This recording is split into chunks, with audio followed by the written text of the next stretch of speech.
stream. Okay, sending.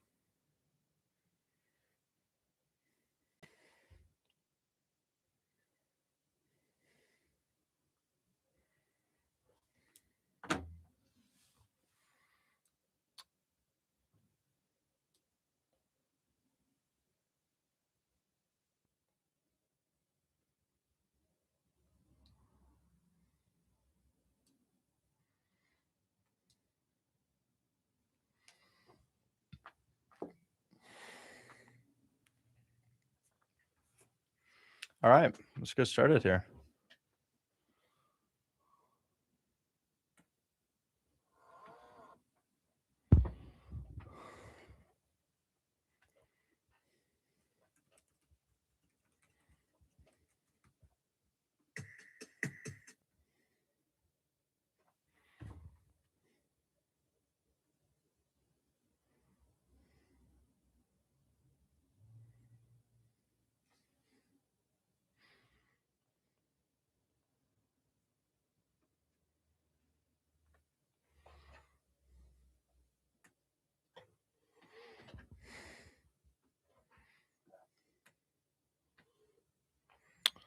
Okay.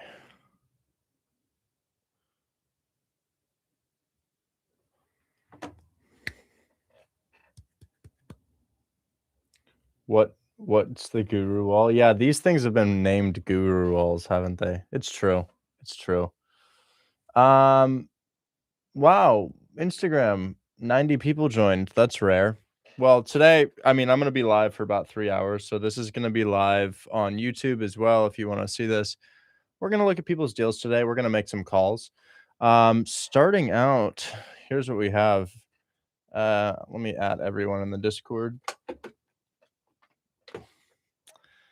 At everyone, I am doing deals live right now. Okay, so check this out, guys. Oh, somebody else is live. Well, that's okay. We'll have two going at the same time. Okay, so yesterday I got a deal. I want to show it to you guys. Check this out. So we got this thing for just $5,000 down. I want to show you guys. This is an awesome deal. I think it's probably a $8,000 deal. I want to say. I got this thing yesterday. It's an off-market deal. I'll talk to you about how I got it. Check out the house. It's in Norman, Oklahoma, which I don't think is too far from Oklahoma City, but it's a good house, right? A very good house. Well, here's the deal. The owner owes $150,000. The house is worth $200,000, and I got it for $5,000 down at 3% interest. Isn't that good? $5,000 down, 3% interest. Section 8 rent on this bad boy is going to be $1,790, so $1,800, and the payment is $1,100 on it. Downside, though, long-term rent is only $1,450 or so you're not going to be making a ton there. But my thought process is a $200K house for $5,000 down with a 3% interest rate in a populated area has to be at least an $8,000 deal. I think it's going to sell for $8,000.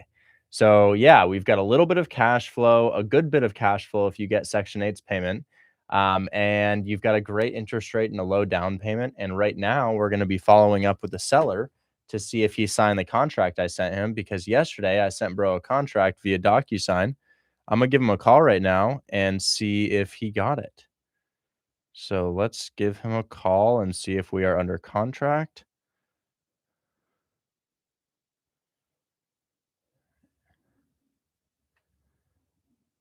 Here we go. How do I get into this? You just join the Discord, man. That's how everybody else gets into it. I'm sharing my screen right now with my Discord students.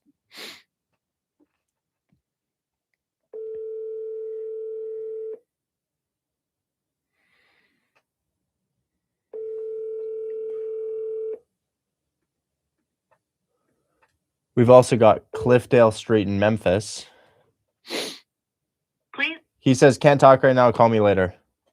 No problem. No problem, comma, just calling to see if the agreement came to your email. Okay. Um, Next we have a cash deal that we had called. Remember we had offered 65 on this bad boy? We presented 65, and I'm going to call the realtor back there. That is Cliffdale. Cliffdale.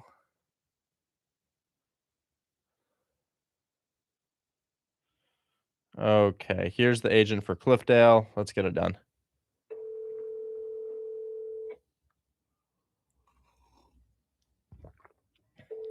Little 4K cash deal here.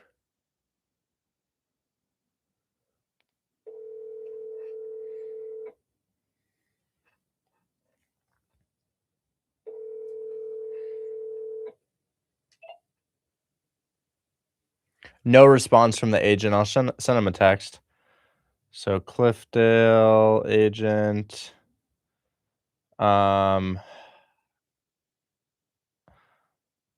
Just following up, or I'll say following up on the $65,000 offer from yesterday on Cliffdale Street.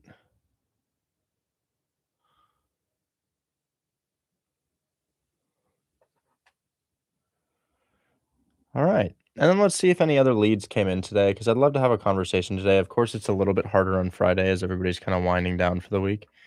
But let's go ahead and check my inbound leads. Any inbound leads here for me? Yes, I think we do have a couple. Okay. Trying to sell my house in Bartlett, Tennessee, if you're interested in buying. Wow, listed at 255, bought it a year ago for 255, needed to be gone by March 1st.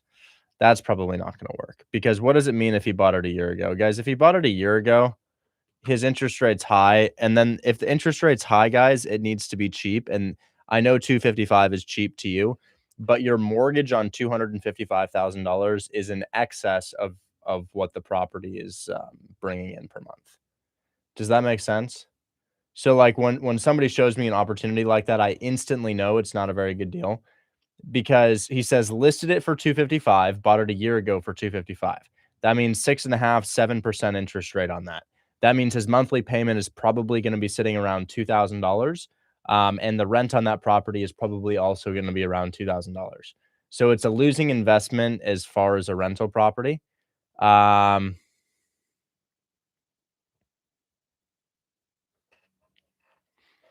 it's a losing investment as far as a rental property. So the only option would be to get somebody to live in the property. And I think the biggest hiccup with that is it's in Bartlett, Tennessee. Bartlett, Tennessee, which doesn't sound like a super desirable place. It has to be somewhere nice if I'm gonna find somebody. Bartlett, TN. Okay, I'm gonna look at the address here. Is this like a suburb of Memphis? I mean, the house is actually not bad at all. It's a nice looking property. They're now listed for 245. Looks like they did a price drop. Um, let's just find out where that is to see if we have anybody there. He's also listed with a realtor. So Bartlett, Tennessee, zooming out. Okay, suburb of Memphis. Okay, suburb of Memphis. I mean, I suppose that could be something. What do we think? We got anybody in Memphis here?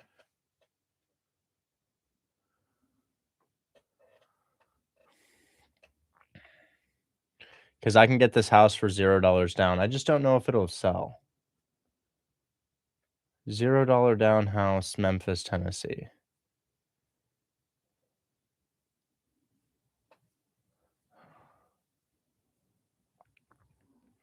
This says another unemployed one. Isn't being unemployed a flex? Wouldn't that be cool? Chat, if you had to have it one way or the other way, and you can survive both ways, would you rather be unemployed or employed? Like, let's say you're surviving somehow, some way.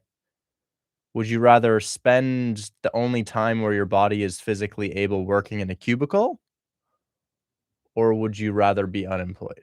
Like, assuming you're surviving, assuming you're making money. Option A, during the 10 years of your life where your body is not declining from age, as in age 20 to 30, would you rather be unemployed but somehow surviving or working in a cubicle? Because I'm thinking that in my 20s, after age 30, like my body kind of just starts to decline unless I'm taking some sort of PED that's going to give me cancer later. Um, so I like being unemployed, but I'll tell you what, recently I have become employed. Did you know that? I'm now a W-2 of Grandin Taylor Properties. I'm a W-2 employee of Grandin Taylor Properties. They pay me monthly. My salary is 16,000 or my salary is $16,000 per month from Grandin Taylor Properties. And how great is it to be employed by my own company for tax purposes? So I guess I own the company that employs me, but at the same time, I am employed. Okay. By the way, guys, 16K is like less than one wholesale deal. So if you're like, wow, that's a lot. Remember, 16K is significantly less than a singular wholesale deal. He says that course doesn't count. Look at this course. This is such a cool course here. This course is called Assignment Fee, and it's weird. It has an address on it. And the even crazier thing is it's like more money than you've seen in your entire life. Oh my goodness. This course is crazy. Look at that course. And then 13605 Tacoma Street, the flip I have in closing for $48,000. I love that course too. It is my favorite course. I bought a house off of a Nigerian wholesaler. I'm sorry, not Nigerian. He was from Nairobi, Kenya, meaning that a guy from Nairobi, Kenya decided to take action before you, but that's beside the point. A guy from Nairobi, Kenya found me 13605 Tacoma Street. I bought the house off of the guy from Nairobi, Kenya. I paid him an assignment fee. I proceeded to renovate the house. I went under contract. We had it inspected today. $48,000 profit. So when you say, do you make anything from deals or just courses? I would say in a singular month, I probably make more than like top 10% of Americans would in a year off of real estate investing. Like just in 1 month. Like, let me give you another example. We had a student named Aaron or Pam in the Discord. He sent us a deal. It was a 6 unit in Sacramento, California. I wholesaled it for $50,000 yesterday. And then at the same time, I'm already under contract for my next flip. Let's leak the addresses because at the same time, like I have to prove this stuff. I have to show you exactly what I'm working on. So I have about $25,000 in wholesale deals closing right now, just personal deals. I just showed one of those deals. I have one in Detroit. I have one in Cleveland. I have one in Oklahoma. And then I also have two fix and flips that I'm working right now. One of them is almost done and closed. So we're looking at $48,000 on that one. I will leak addresses on that. So this is the flip I bought off the guy in Nairobi. I flipped that thing. I'm under contract right now for $146,000. That's going to be about $48,000 profit right there. Took about 2 months to finish the project. And then I'm also under contract on my next one right here. So this one we're earlier in the process. Check it out. This is Sanford. I'm under contract on this one for $56,000. They did some really nice price drops, and then I finally got it at the right price. I'm expecting an ARV of 140. I've been quoted rehab on this thing of $25,000, and then that should only take about a month and a half to finish.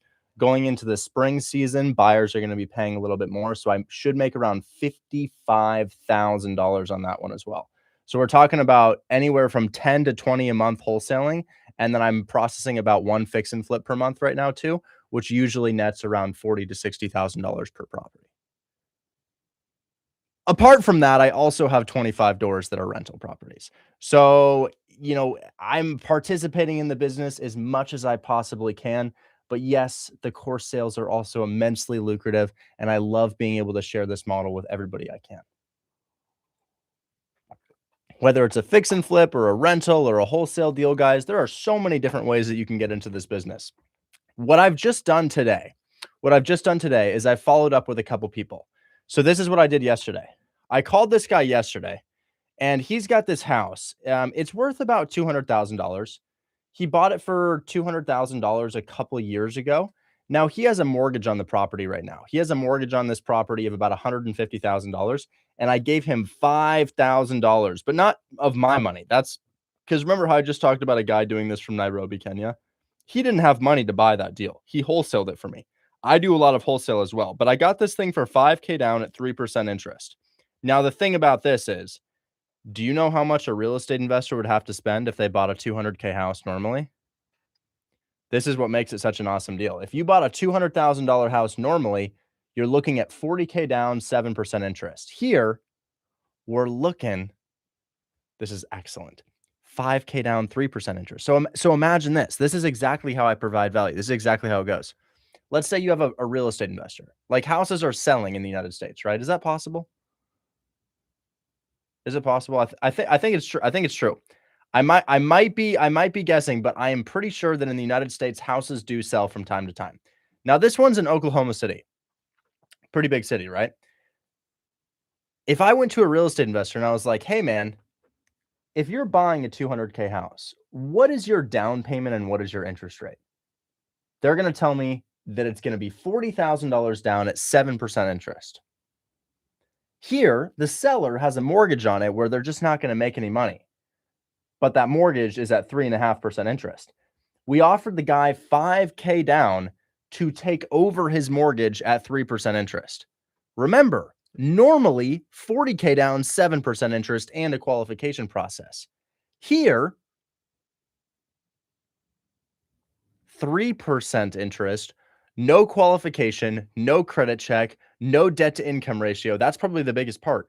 No credit check, no debt to income ratio. You can't really buy real estate without it going on your DTI, but you can buy a trust that contains real estate without it going on your DTI. And that's exactly what we've structured with the seller. And so now you understand why the buyer would say yes, right? You understand where the buyer would say yes? The buyer would say yes because normally qualification process, credit checked, etc., getting their own loan at 7% interest and a 40K down payment. So you go to that investor and you're like, "Hey, bro, what if you only had to put 20K down at 3% interest?" Because remember, we got the seller to agree to 5K down at 3% interest.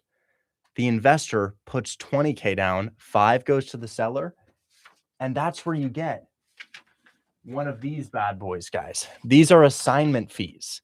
Assignment fees are finder's fees for finding real estate deals for real estate investors. So it's like, yeah, I know I buy some of these houses from time to time, but you don't have to be the buyer. You could also just be the person who finds the deal, and you can get paid an awesome, awesome, awesome assignment fee. And then with that assignment fee, we can use it to flip a house. We now have a private money lender in the Discord. You guys know what private money is? Private money is somebody who is not an official. I mean, they're a lender, but they're not a commercial lender. They're not somebody who lends like massive amounts of money through a large company that you'd find on Kiavi, right? It's a private individual who lends money based on the return of a fix and flip.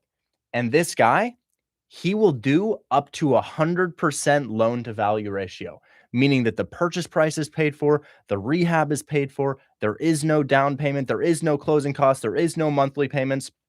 And that's probably when you have a little bit of experience. On your first one, he's probably going to require about 10% of the purchase price down. So if you're like me and you bought the house for 50K, my last one in Detroit, your down payment would be 5K. It'd literally be 5K. So you could use an assignment fee to flip a house and turn your 5K into anywhere from $40,000 to $60,000. And this could all happen in 3 months. I mean, let's break down the timeline. Week 1, you show up to my live stream, you learn exactly what you need to learn. Week 2, you start making calls. Week 3, you get a yes on a property. Week 4 or 5, you close on that property, not buying the property, but as an assignment fee, and maybe you make $8,000. Very, very feasible. $8,000 is our average assignment fee. So anywhere from $7,000 to $8,000 is our average assignment fee. You use that $7,000 to $8,000 to put down with the private money lender that we have in the Discord, right?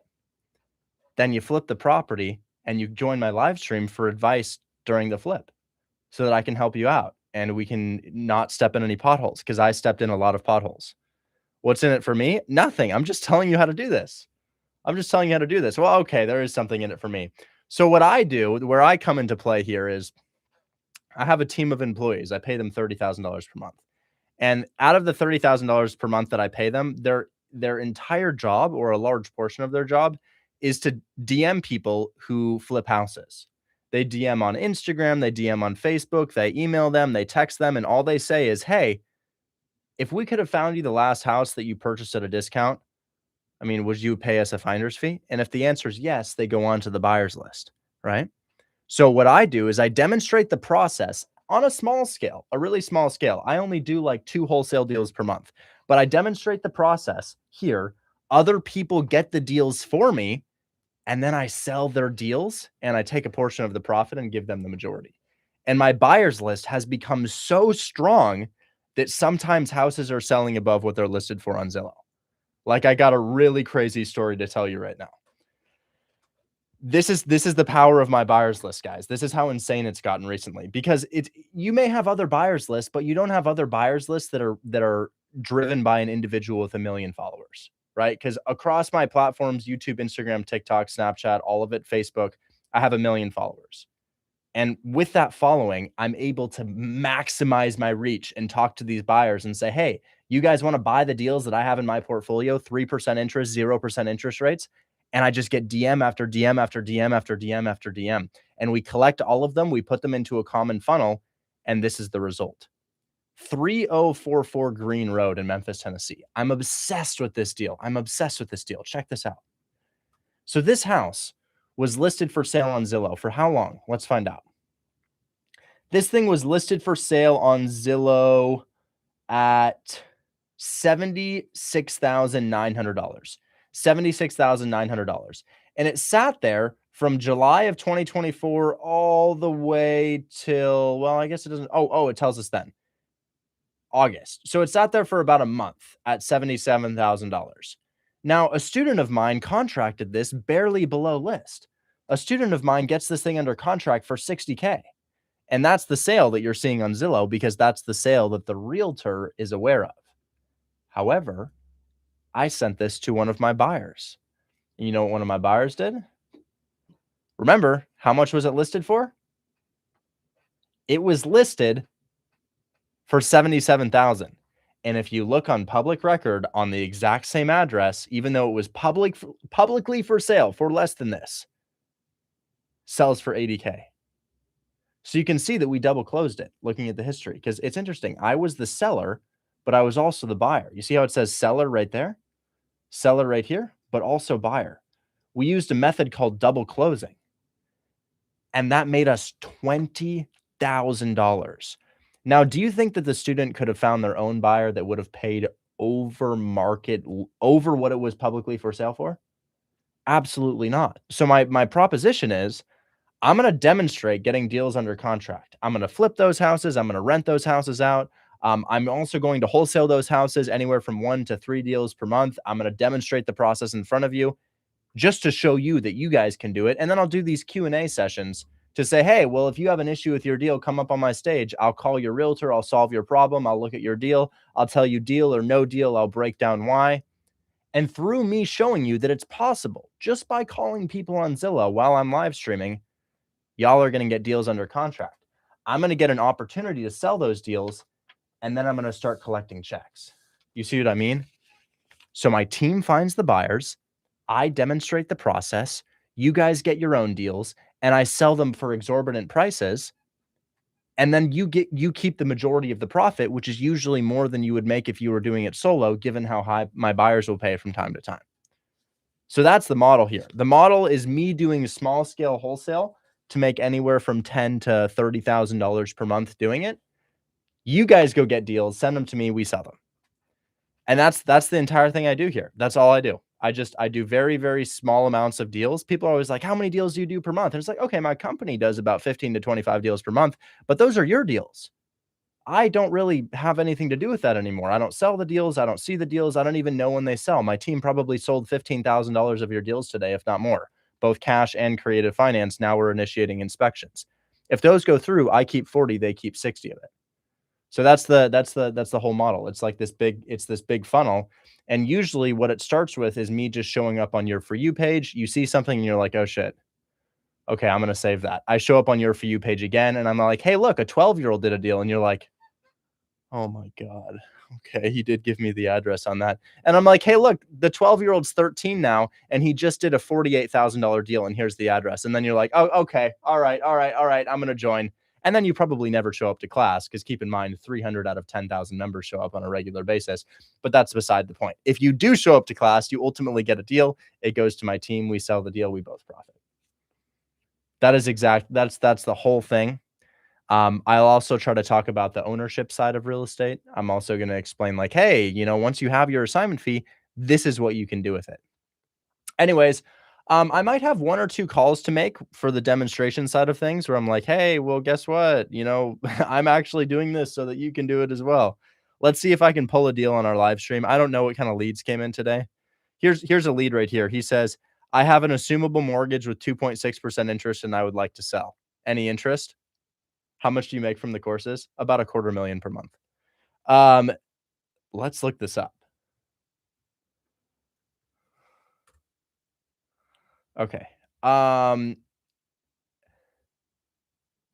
is that a condo or a single family? It kind of looks like a condo. You see that other house right there? I got to find out if that's a condo or not because condo is significantly less desirable. Let me just go on Street View and see. No, it's not a condo. Dude, I'd actually buy something like this. I might be his buyer. 2.6% interest, Houston. I love my house in Houston, Texas. I have a house in Houston, Texas, and honestly, it rents out so quickly. So this looks great to me. I don't know which house it is though. Let me see which house it is. 2 garages and the peak on the roof. 2 garages, peak on the roof. Yep, it's this one. Nice. It does look very condo-y, but it's not a condo. Okay, so we might actually have a deal right here, guys. Let's try to find out what his PITI is versus rent to understand if it cash flows. I don't think it cash flows. I would imagine his PITI, just guesswork, is about $1,700, and then I would say his rent is probably about 1,900 to 2,000. So we'll see if that's the case.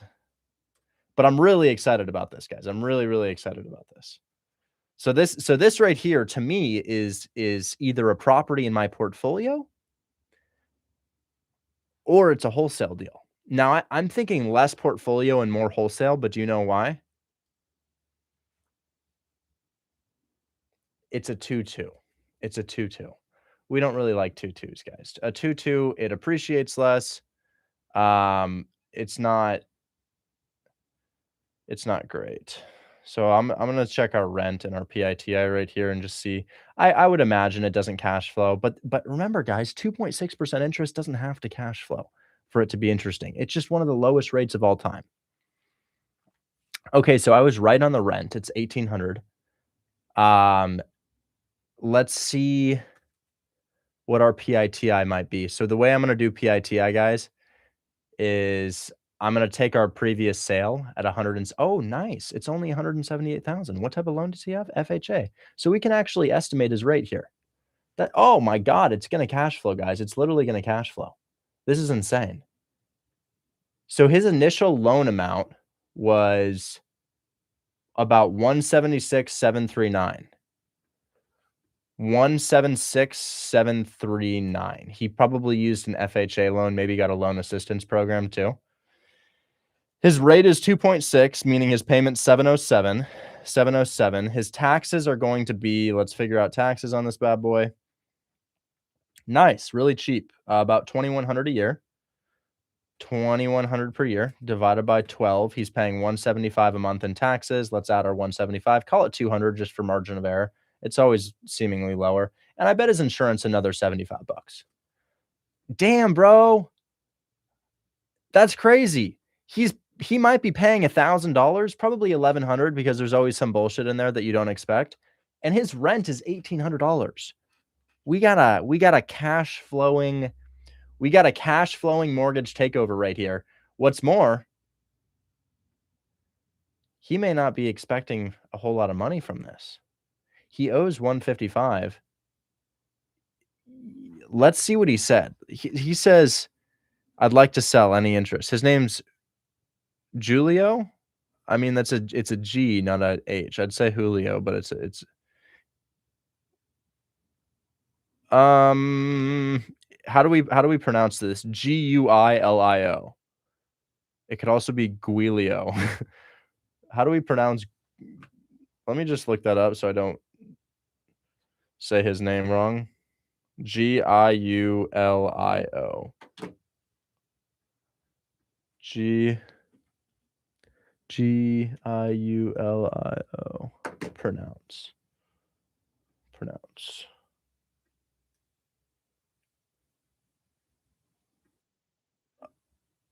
Oh, there's an ad.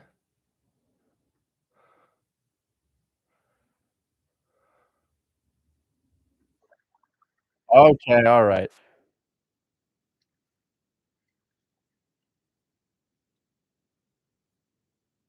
Shut up! Julio. His name's Julio. His name's Julio. I love Julio. Julio. Okay. Julio. Alright, Julio, let's get it.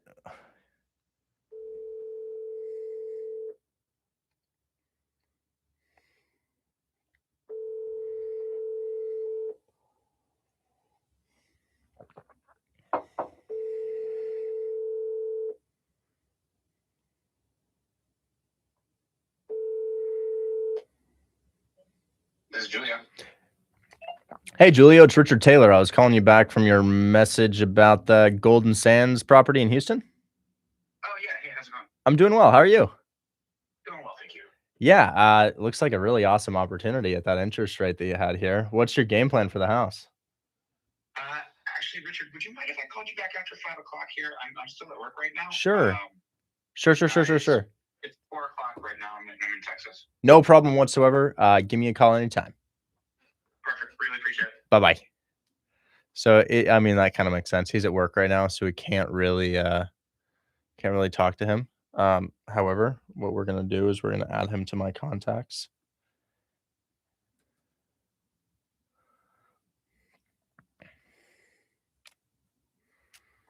And we will put him in the lead sheet here just in case we speak to him at a later date. And I'll see if I have any more to call. It's always a little bit hard to get people to answer on Friday. So, busy follow up 2.6% rate. And then what else do we have? I think I might have one or two more here, guys. Maybe one or two more.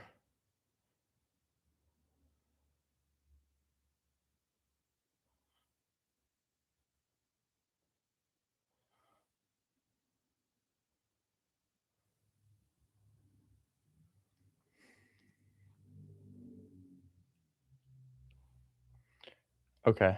So next.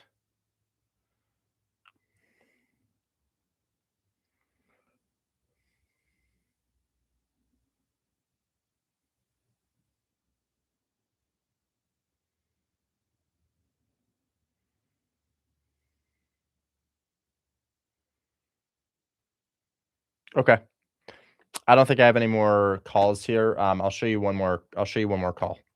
I'll show you one more call on Zillow. So I don't have any more calls scheduled today. So we can find something from scratch. What's a nice place to look for houses? What about Baltimore? We don't really ever do Baltimore, but we talked about Baltimore yesterday. Baltimore is a nice, cheap market. Let's go ahead and look for a deal in Baltimore. I'm sharing my screen. I have never once done a deal in Baltimore ever. I have never done a deal in Baltimore. So let's go ahead and find something, guys. Now we could look at mortgage takeovers, but honestly, I'd love to do a little seller finance multifamily. Remember, that's what people have been having success with recently. So let's do a little bit of a seller finance multifamily. Now you guys know the criteria for seller financing multifamily. You guys know what you need to have. Probably something that doesn't cash flow so that we don't have a way to qualify. Now the realtors are really slow. Like I'm gonna be real with you. They're immensely slow.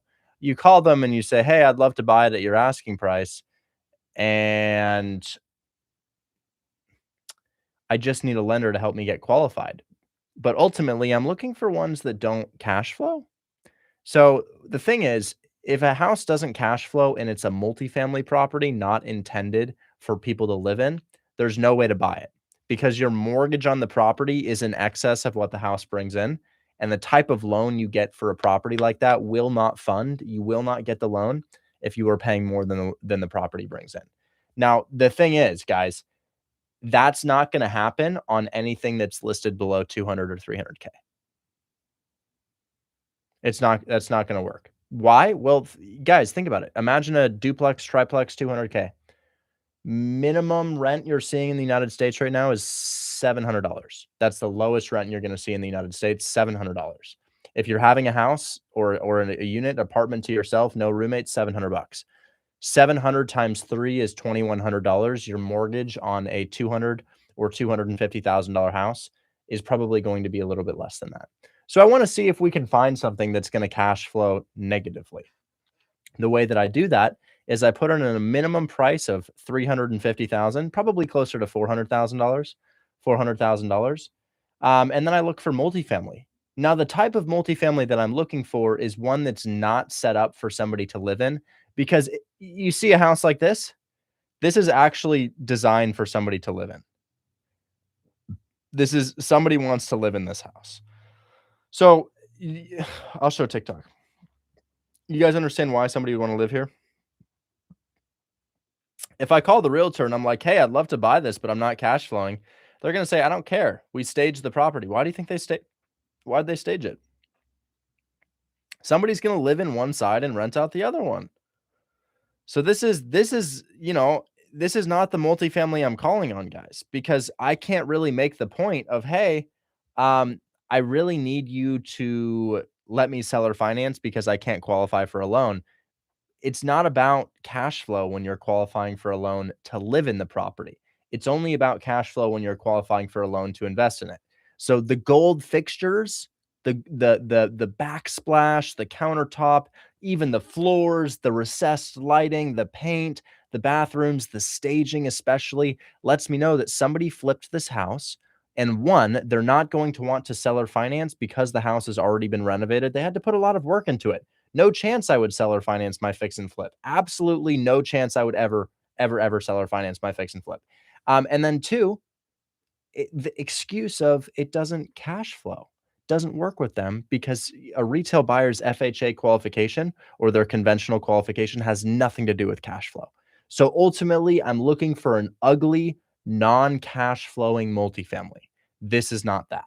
Let's scroll until we find it, guys. And if you're like, does this strategy really work? Guys, think about it. Think about it. Let's say you want to buy a house and it's only for an investor, only for an investor. How do you buy that house if it cash flows negatively? A realtor would say put more down, but they don't realize that only changes the payment by 100, 150 bucks. You put down 10% more, your payment changes by a tiny little fraction, maybe $150, barely moves the needle. How do you buy it if it doesn't cash flow? Like genuinely, how do you buy it?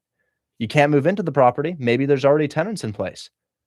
You want to buy it in cash? Okay, well, you're looking at a lower return than the stock market.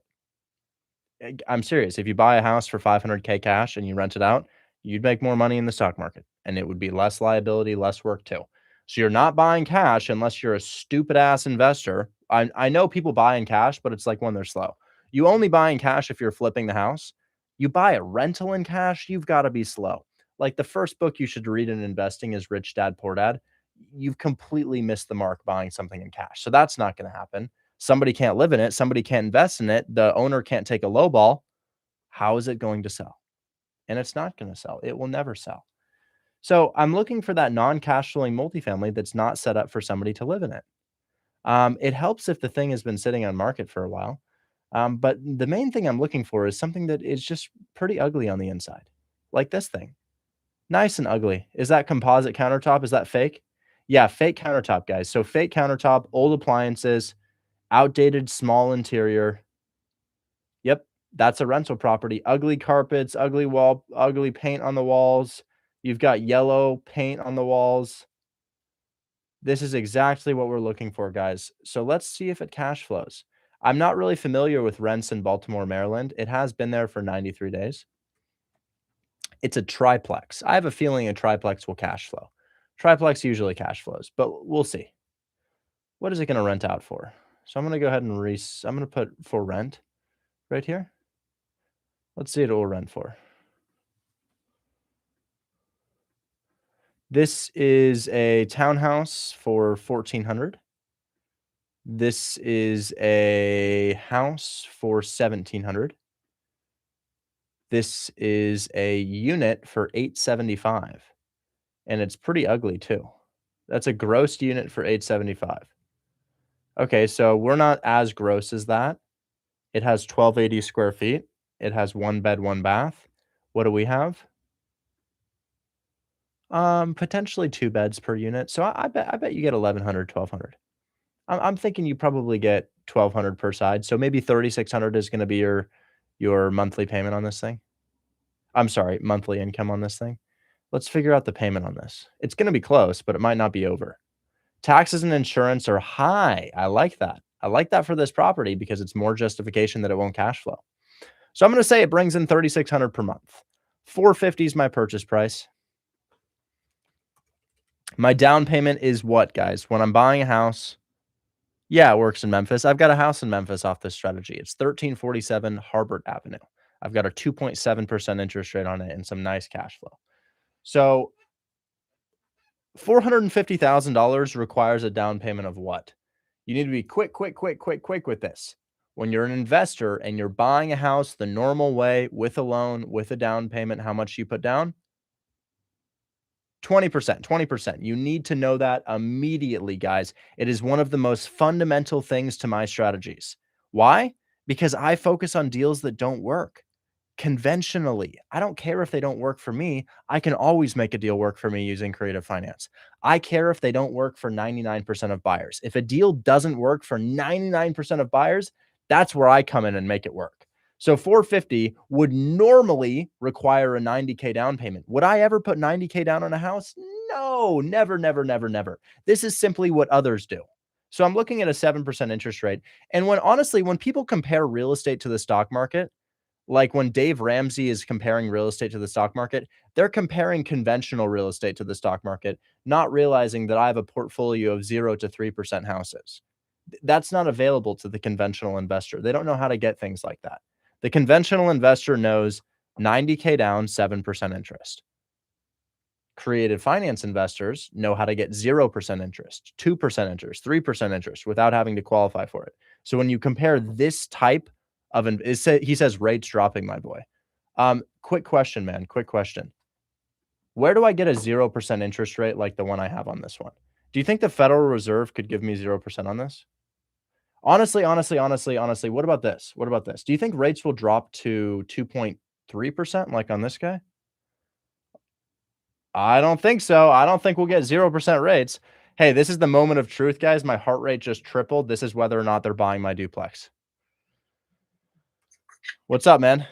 So I just talked to the inspector on your duplex, and he was not a fan at all. Oh no! I'll tell you the gist of what he's going to send me the inspection report tomorrow morning. But I'll tell you the gist of it. He goes, one of the water heaters was an absolute piece of shit. He goes, if they rehabbed it, they definitely didn't rehab it. He goes, I wouldn't use that word.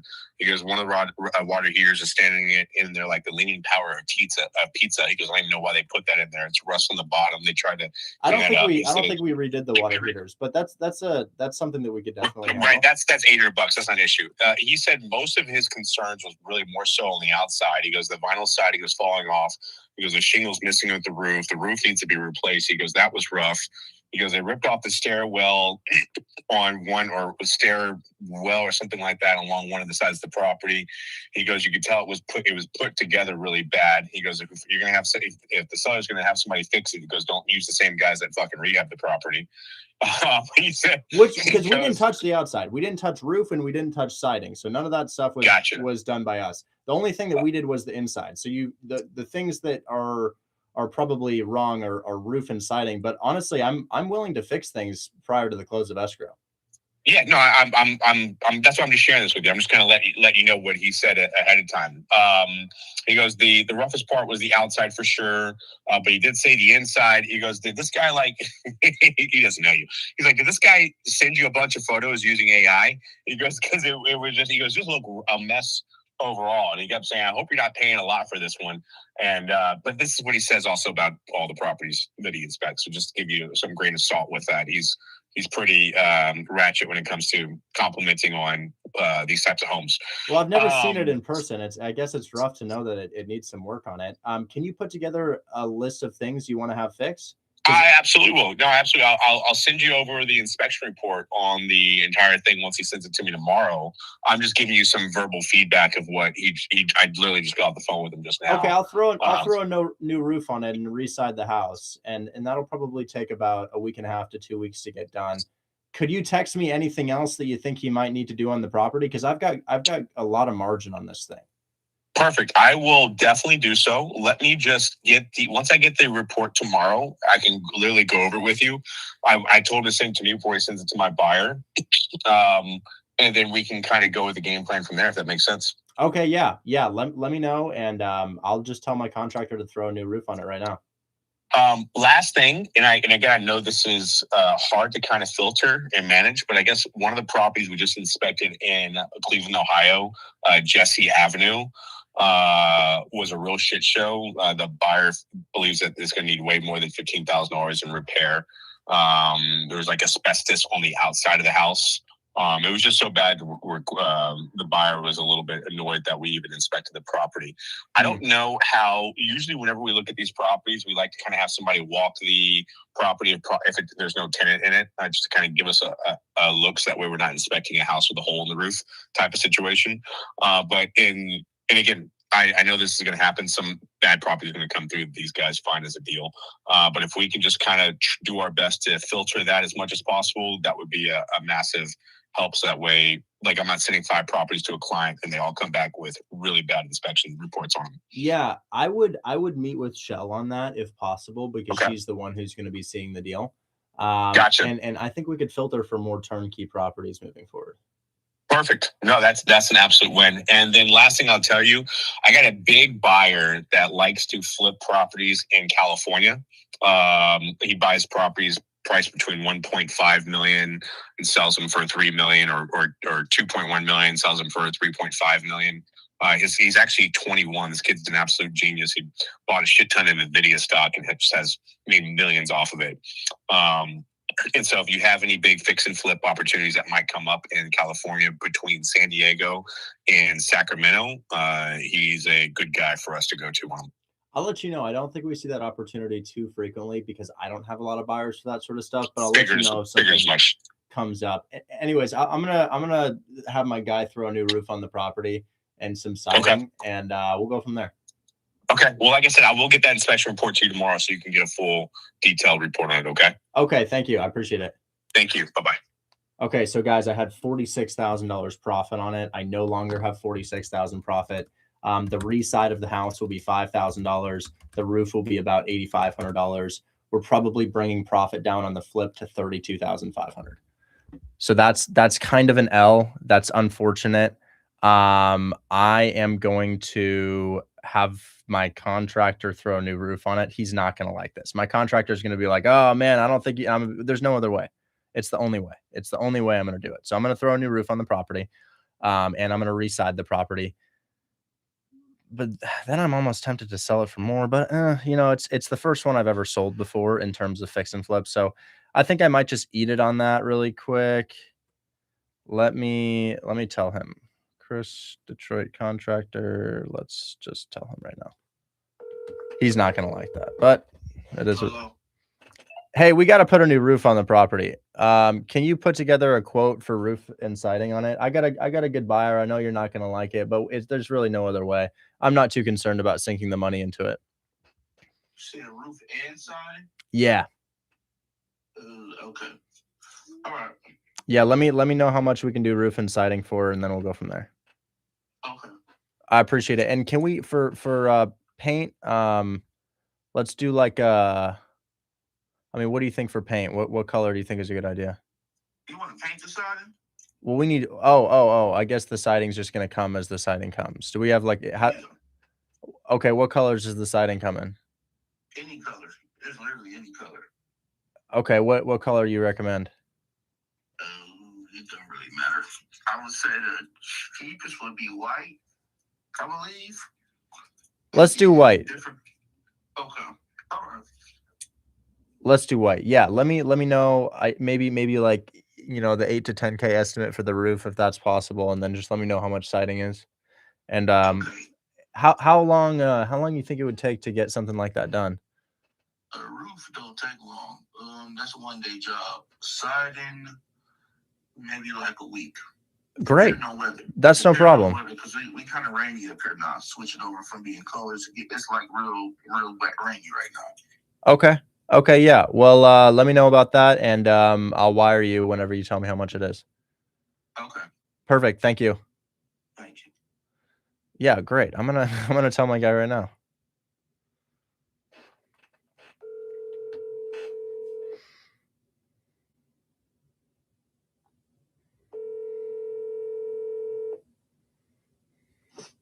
Hey, tell your guy that we can have the house re-sided and roofed within a week and a half, 2 weeks. Oh, okay, beautiful. Like I say, he doesn't know. He won't know anything until later tomorrow after we get the inspection report. But I'll definitely update him. Great. Thank you. Thank you. Talk soon. Bye-bye.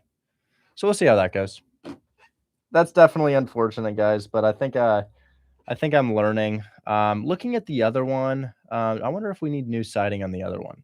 No, the other one's brick. The other one's brick, so that should be fine. And the roof doesn't look that bad. The roof doesn't look that bad on the other one. Let me just look at the street view really quick.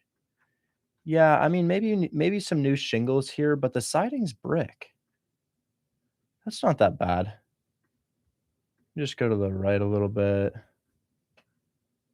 Yeah, I mean, I don't think it'll be as rough, but I think the brick siding is ideal because you're not going to say anything about bricks. Bricks are pretty much always going to be fine.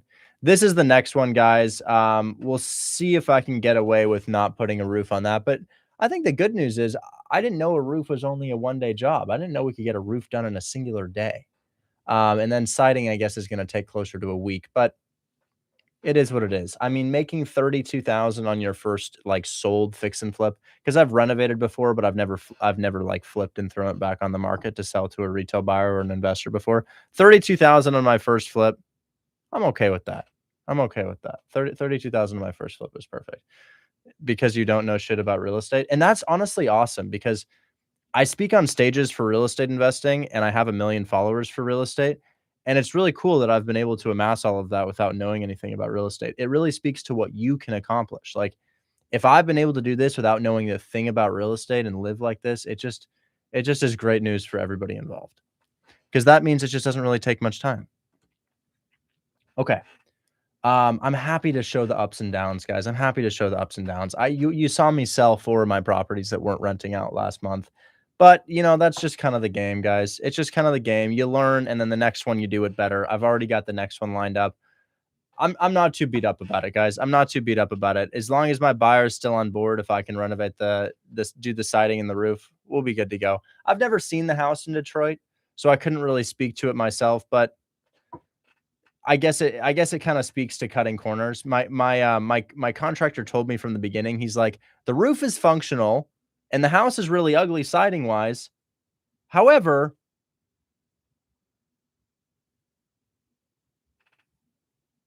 it works. We also have to put in the new water heater. I got to tell him about the water heater. Let me tell my contractor about the water heater.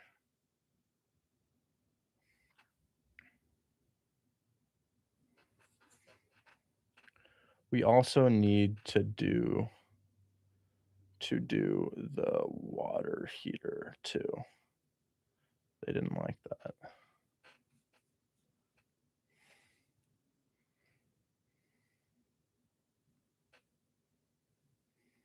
All right.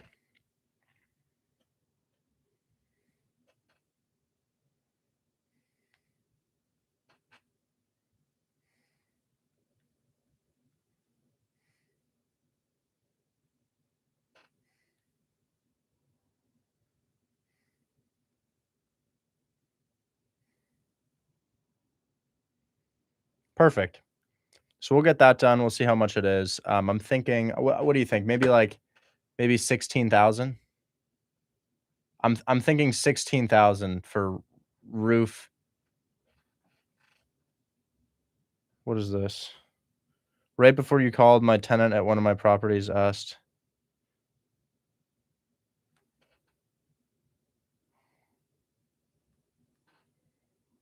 All right.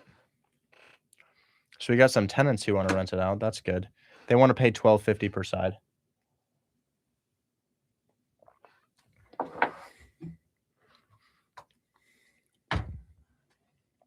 Yeah, I wholesale. Let's do questions, guys. Wait, I was gonna call on this guy. I was gonna call. Yeah, I was gonna call on this, assuming it didn't cash flow. I just need to know their debt. I was gonna do a call in Baltimore, Maryland, really quick. So we're looking at oh my gosh, they're low equity. They are low equity, but do they cash flow? Let's find out.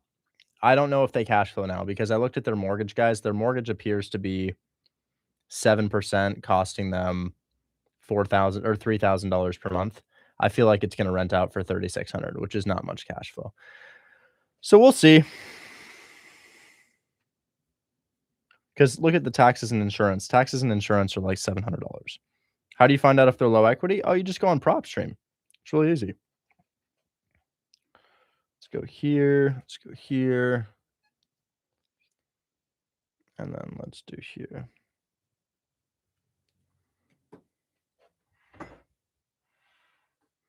You have reached the voicemail of Luciana on your please leave a message and I'll get back to you as soon as possible.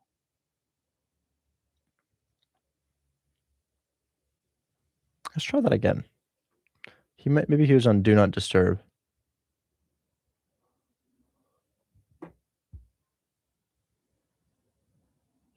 Oh, he's not available. Okay.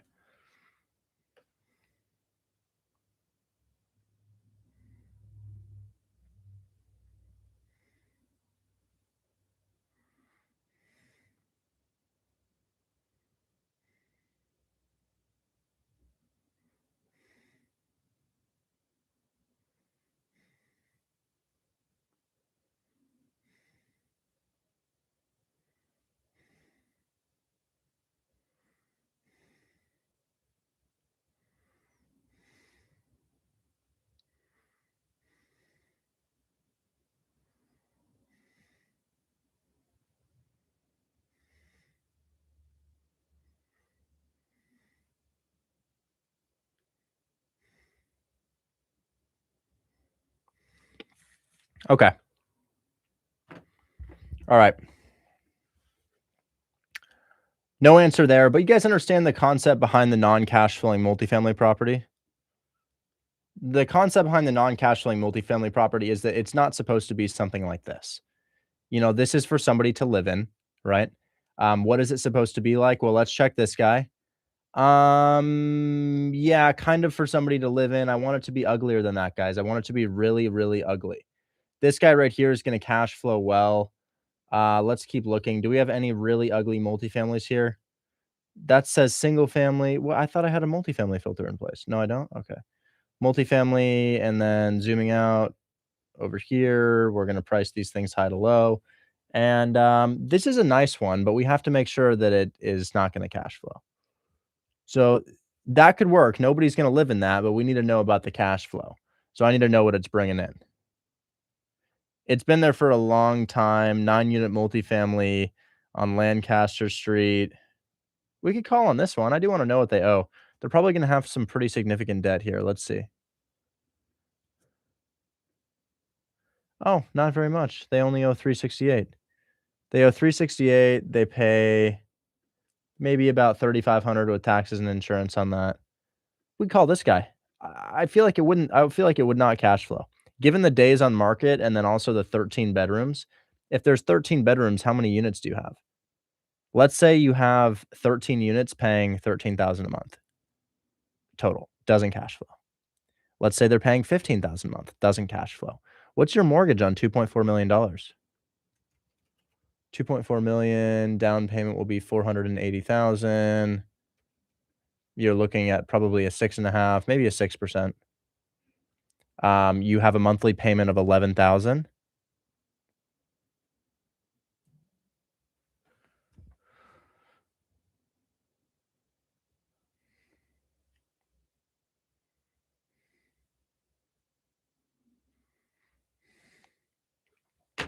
So your monthly payment on this thing, guys, after taxes and insurance is going to be 3,000 plus 840, 3,000 plus 840 plus my 11,511. Guys, I'd be paying 15 racks a month. So let's say the thing is renting out for $16,000 per month divided by 13 beds. That would be 1,200 per unit. Ain't no way they're getting 1,200 per unit, but it still wouldn't work. At full occupancy, 1,200 per unit would not work. So it's an embarrassing conversation for the realtor that I have to call here. I'm going to try to be nice about this, but the call is going to go like this. Hey, I'm ready to go at 2.4 million. Here's my proof of funds. By the way, how do we get an investment loan that loses money every month? Because I can't qualify if I'm losing money, and it's not me, it's everybody. And then they're just going to freeze and they'll say, because guys, even if this thing is bringing in 20 per month, remember, lender's taking 20% off the top to estimate for expenses. So if it's bringing in 20, really it's bringing in 16. So there's just based on my math, there's no way to get something like this done. Let's call, because I could take over the debt and make them payments for the rest. And if they say, no, I don't want you to do that,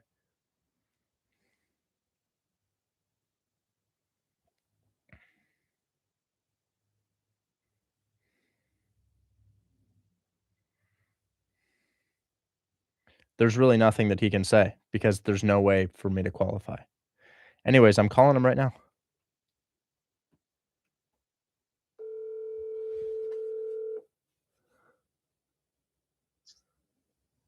James. Hey, James, I was calling about Lancaster Street in Baltimore, Maryland, 13-bedroom you had.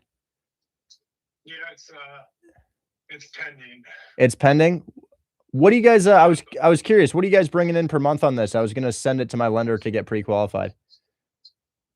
I don't know. It's actually a good buddy of mine. He just had it listed on my name, so I literally did nothing. And every person who calls me, I need to send that to him anyways. I don't even know. I don't even want to guess. If you text me, I'll try to get some answers for you, just for curiosity. Yeah, let me know just in case you guys fall through for whatever reason, and I can submit it to my lender to see if I can get pre-approved. Okay, that works. Perfect. Thank you so much. Talk soon. Bye-bye. Thanks, man. All right. So he'll tell me what it's bringing in, and then I'll have a better idea of what we can say to him on the phone. But chances are he might have a seller finance agreement pending on this.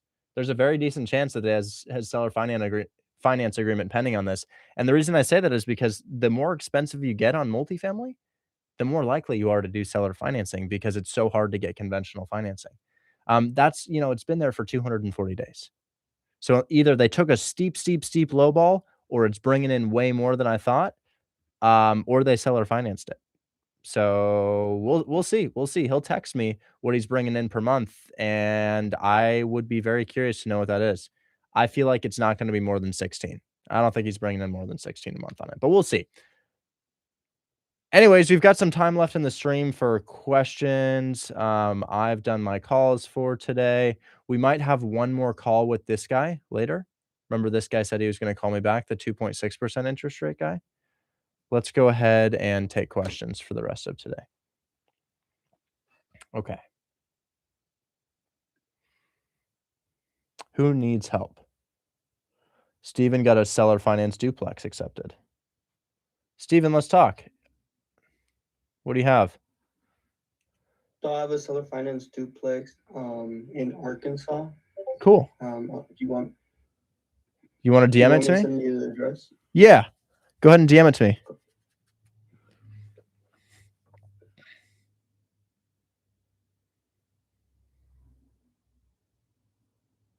Julian, yeah, it's a scam, man. It's probably not going to work for you. I wouldn't look into it deeper.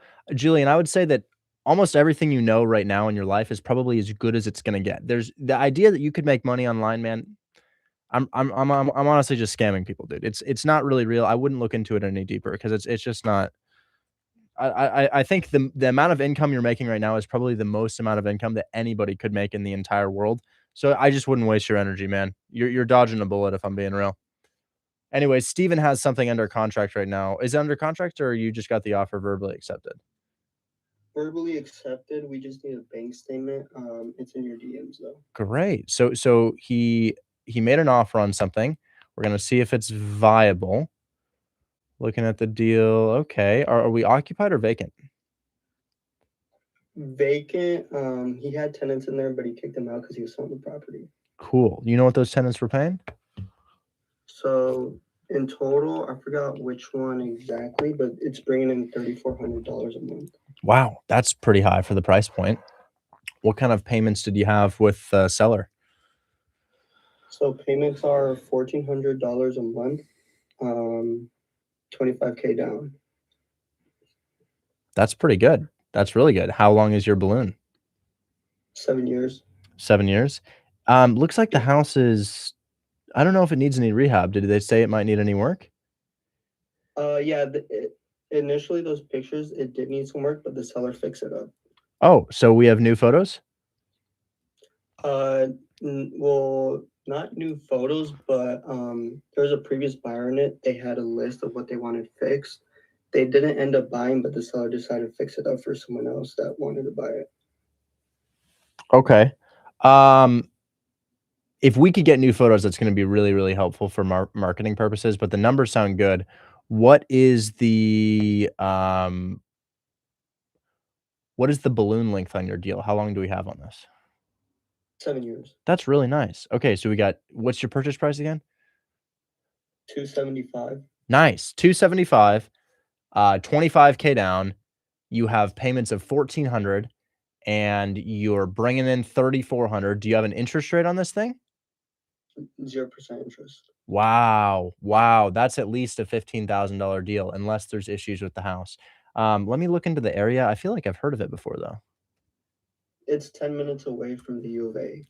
Oh, yeah. I looked it up. There's a lot of people here. Great.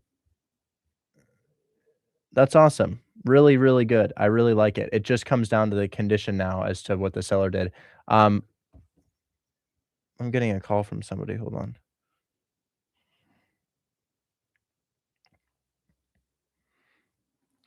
Let's go get you a bank statement, man. That's really, really good.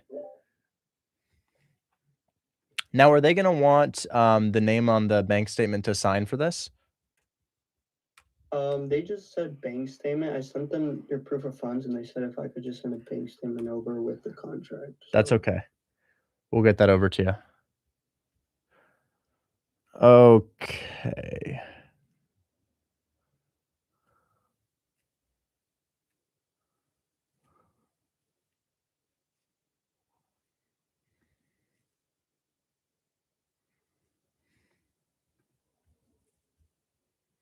Statements, January. I think I have a January statement. February statement is not out yet, so we really could only do January. Let me see if I can find it.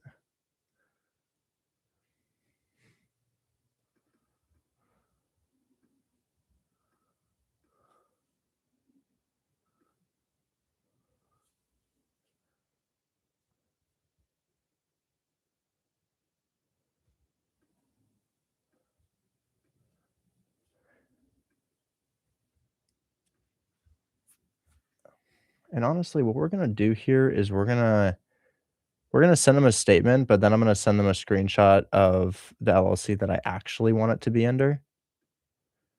So I'll show them that this. So we're gonna send them 2 documents here.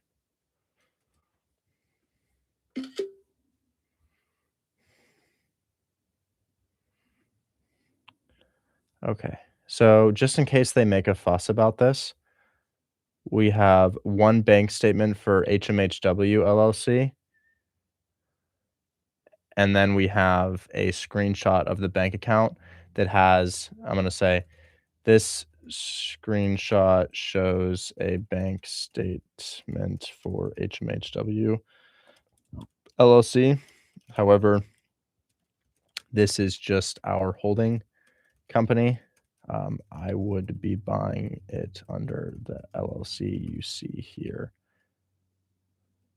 Also shows HMHW LLC. GT Properties Group.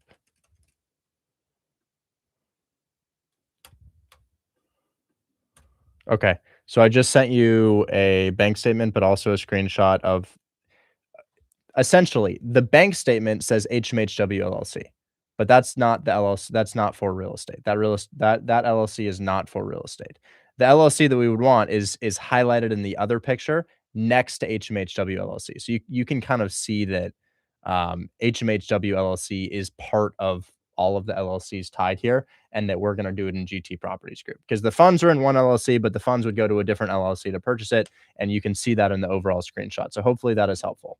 Actually, you can't see it. Let me take one more screenshot. Richard, sorry here, man. Thank you. I've been working with Steven on this, so appreciate this. Absolutely. So that should suffice right there. You'll probably need to contact me. So I'm going to give you my cell phone number because they're probably going to want the contract to be signed with the LLC and the proof of funds. Okay, sounds good. Yeah.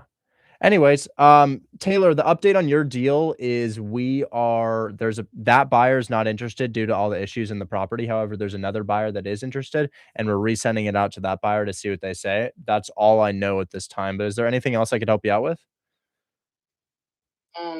Okay. I didn't realize that the buyer, like the initial buyer was actually backing out. Cause I was just gonna ask about like how the fee was happening and everything. I know you said you was gonna cover the furnace and everything. So yeah, I didn't realize that another buyer was stepping in. There might be another buyer. There might not be another buyer. We kind of have to pitch it to them given the rehab that we have. So we'll see what happens. But apparently it's beyond just furnaces. There's a number of things needed in the property. So we'll see what happens with the new buyer.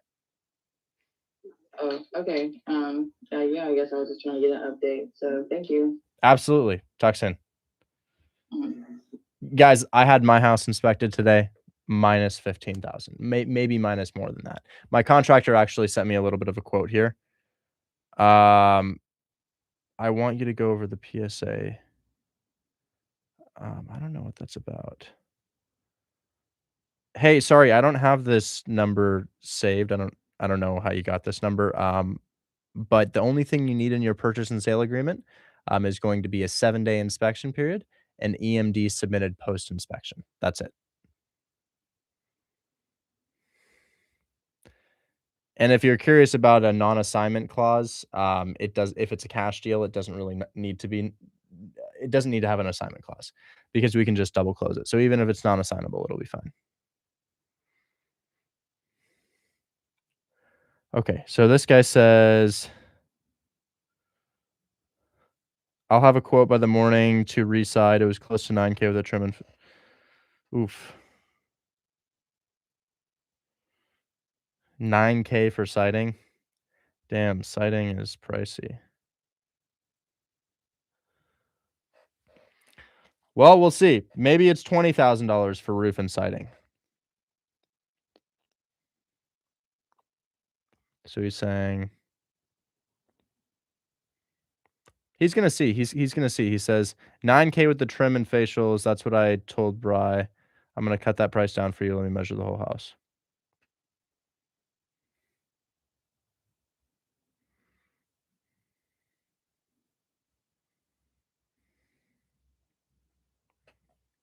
Okay.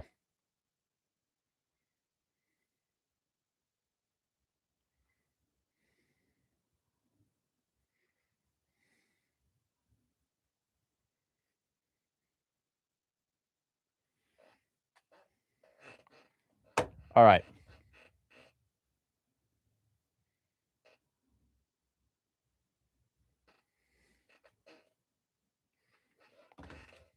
Okay. Albany duplexes. How much is it to double close? Closing costs in 1%, like a couple thousand, maybe 3K. Lightning leads question, yes. How to calculate EMD? It's not really a calculation. It's whatever you agree upon. I like to stay below 1%. Property, I don't know what I should try. Fix and flip or Section 8. Okay, let's check that out. I need a little help. The realtor accepted my deal but wants to make it an off-market deal. Okay. Well, let's see what's going on there. Who is first?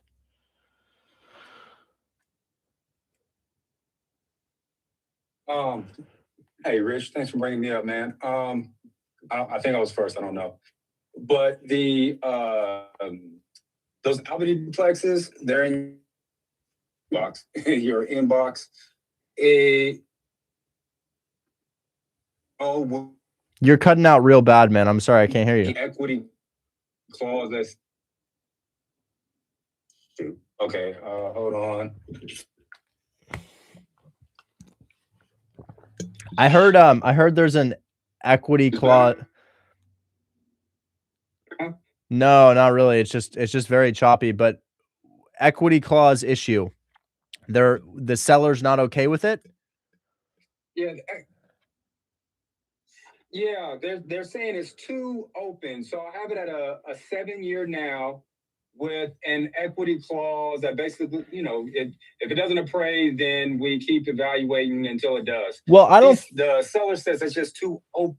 I don't think you need that at 7 years. 7 years is a long balloon period. 7 years is just fine. How far over list are you? Listed at 295. We got it at 330 with 40K down. And it is currently at $500 a month. I'm sorry, I was responding to a question. Can you say that one more time? It was listed at 295. We got it for 330, 40K down. It's $500 a month. 330, 40K down, 500 a month. That sounds pretty good. What do they bring in? They say it's grossly under market. So right now it's 2 duplexes. One set of duplexes are 3 2s, but he hasn't rented for 500 and some change a month. So they're like way under, but it's still cash flows, but it's way under. Okay. Yeah. Are those year-long leases or month-to-month leases? Those are year-long. I think they come to around August, if I'm not mistaken. I can get clarity on that. And what is I'm sorry, one more time. What are they bringing in right now? 2,170. That's not bad. I mean, is that full occupancy? So I asked Shell if we just take the equity clause out. Yeah. Or I even suggested, I suggested to the seller, can we do like an evaluation like every 6 months? No, you don't need to. Whatever. They just like that. You don't need to. So what was it listed for again? One more time. What was it listed for? It was listed for 295. And we're paying 330. You don't need an equity clause, man. You could even do a 6-year balloon. You could shorten the balloon. Do 7 years, but dude, you're totally fine. That doesn't even need to be there. If there's no equity clause, I can get it signed today. Shell says the buyer insists on one though. I heard No. He wanted an equity clause at 60% equity. No. They don't know what they're talking about. I'm calling Shell right now. That's stupid. Other than that, he's ready to go. I can get this done now. And he has another duplex that he wants to sell or finance me as well. It's under contract at the moment, but they said they think it's going to fall out. And if it does, he wants us to pick it up and with same terms. Yeah. It's also in Albany. I definitely don't want to work with that buyer if they're requiring that, because they're going to be just fine. So let me briefly talk to Shell about this. Hold on. Let me just, because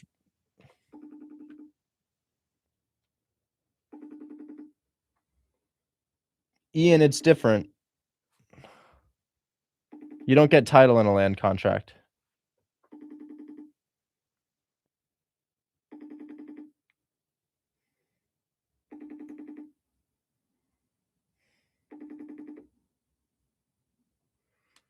I think she's off right now. I'm going to send her a message.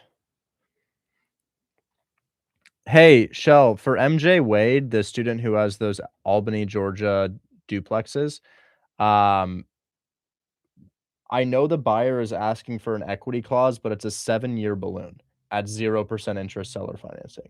We don't need an equity clause on that. He's going to be more than fine. And if he doesn't understand why he's not going to be more than fine, then he's not a very good buyer.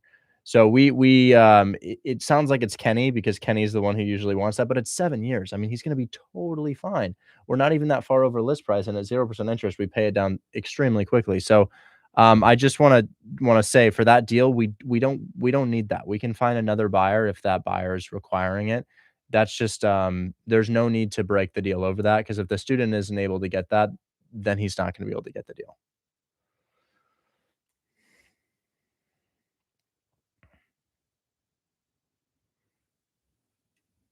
Okay, MJ, yeah, no equity clause needed.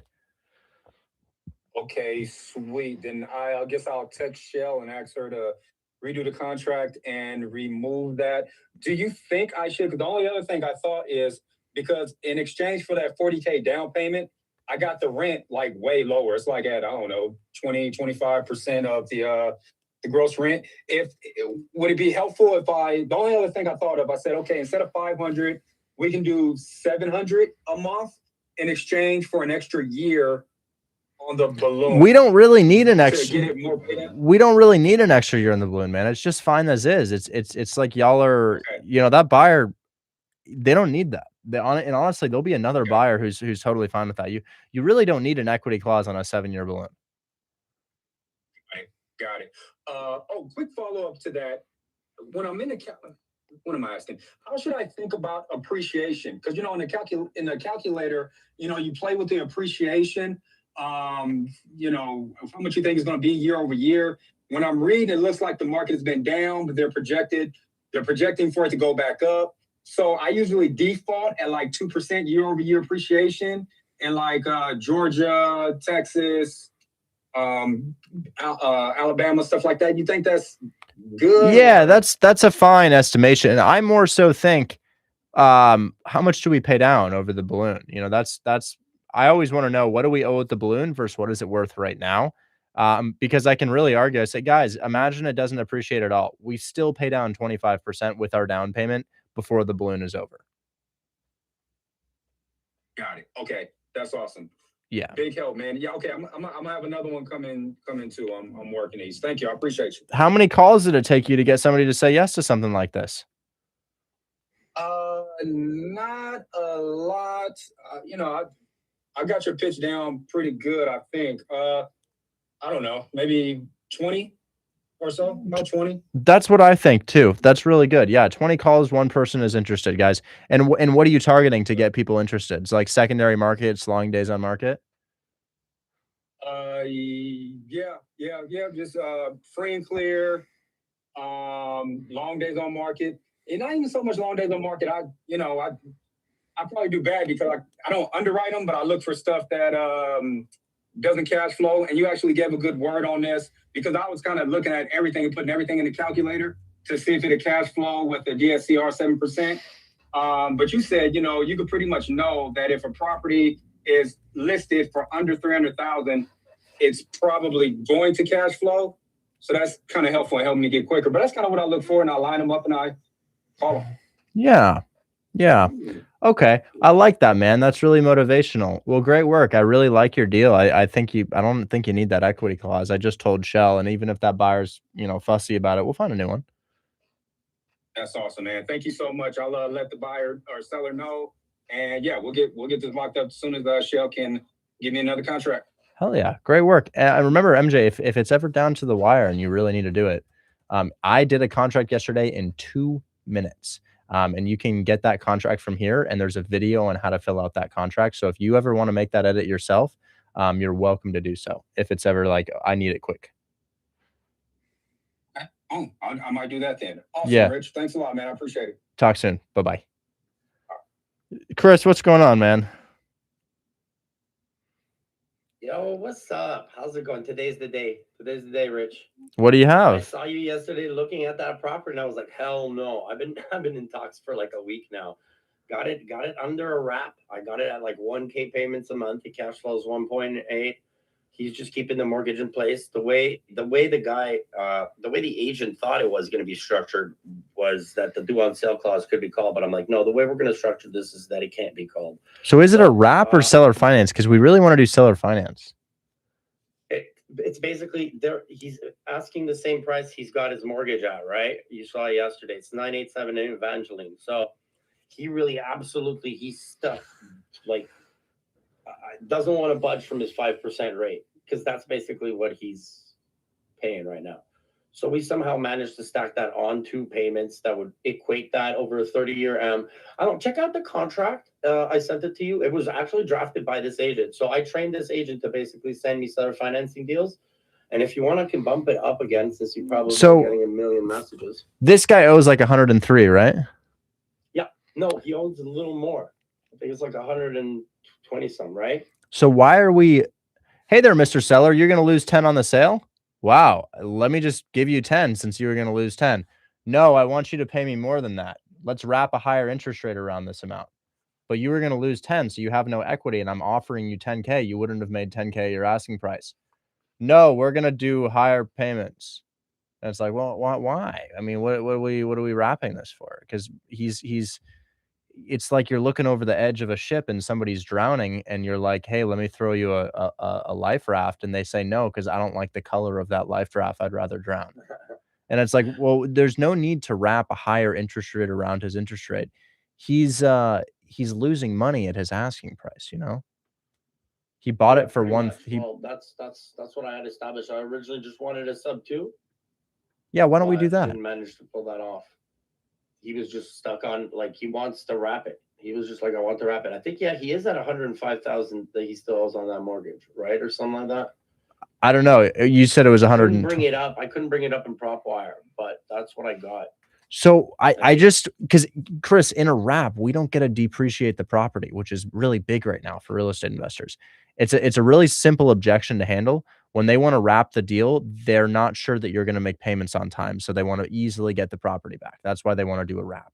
So what we say is, okay, why don't we just use a deed of trust or a deed in lieu of foreclosure to ensure that you guys can get the property back if we miss payments? Because, dude, a wrap is significantly less desirable than seller finance because we don't get to hold title, meaning that we can't get the tax benefits of owning real estate. Do you want to give him a call? I could actually get. Yeah, it's really, it's really simple. That's what I had discussed with him originally, but he's like, the seller just wants to wrap it, and I'm like, okay, well, we'll see what we can do here. Did you talk about his reasoning for that? Yeah, and he didn't. He's like, he's just stuck on that 5% rate. And so what? Like, okay, some people are just stuck like that. So what's the underlying? I was really fighting for putting it in a trust, and that's it. And just keep on. Do you know the underlying interest rate that they have? It's 4 point something, 4.5. I think that's what I got from this. He's just like, from the information that I got, I sent it to you. Let me bump it up again.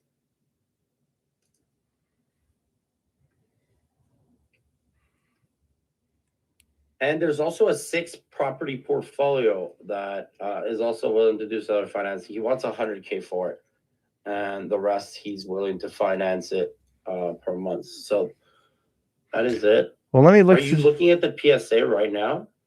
Yeah. So purchase price is 135,000.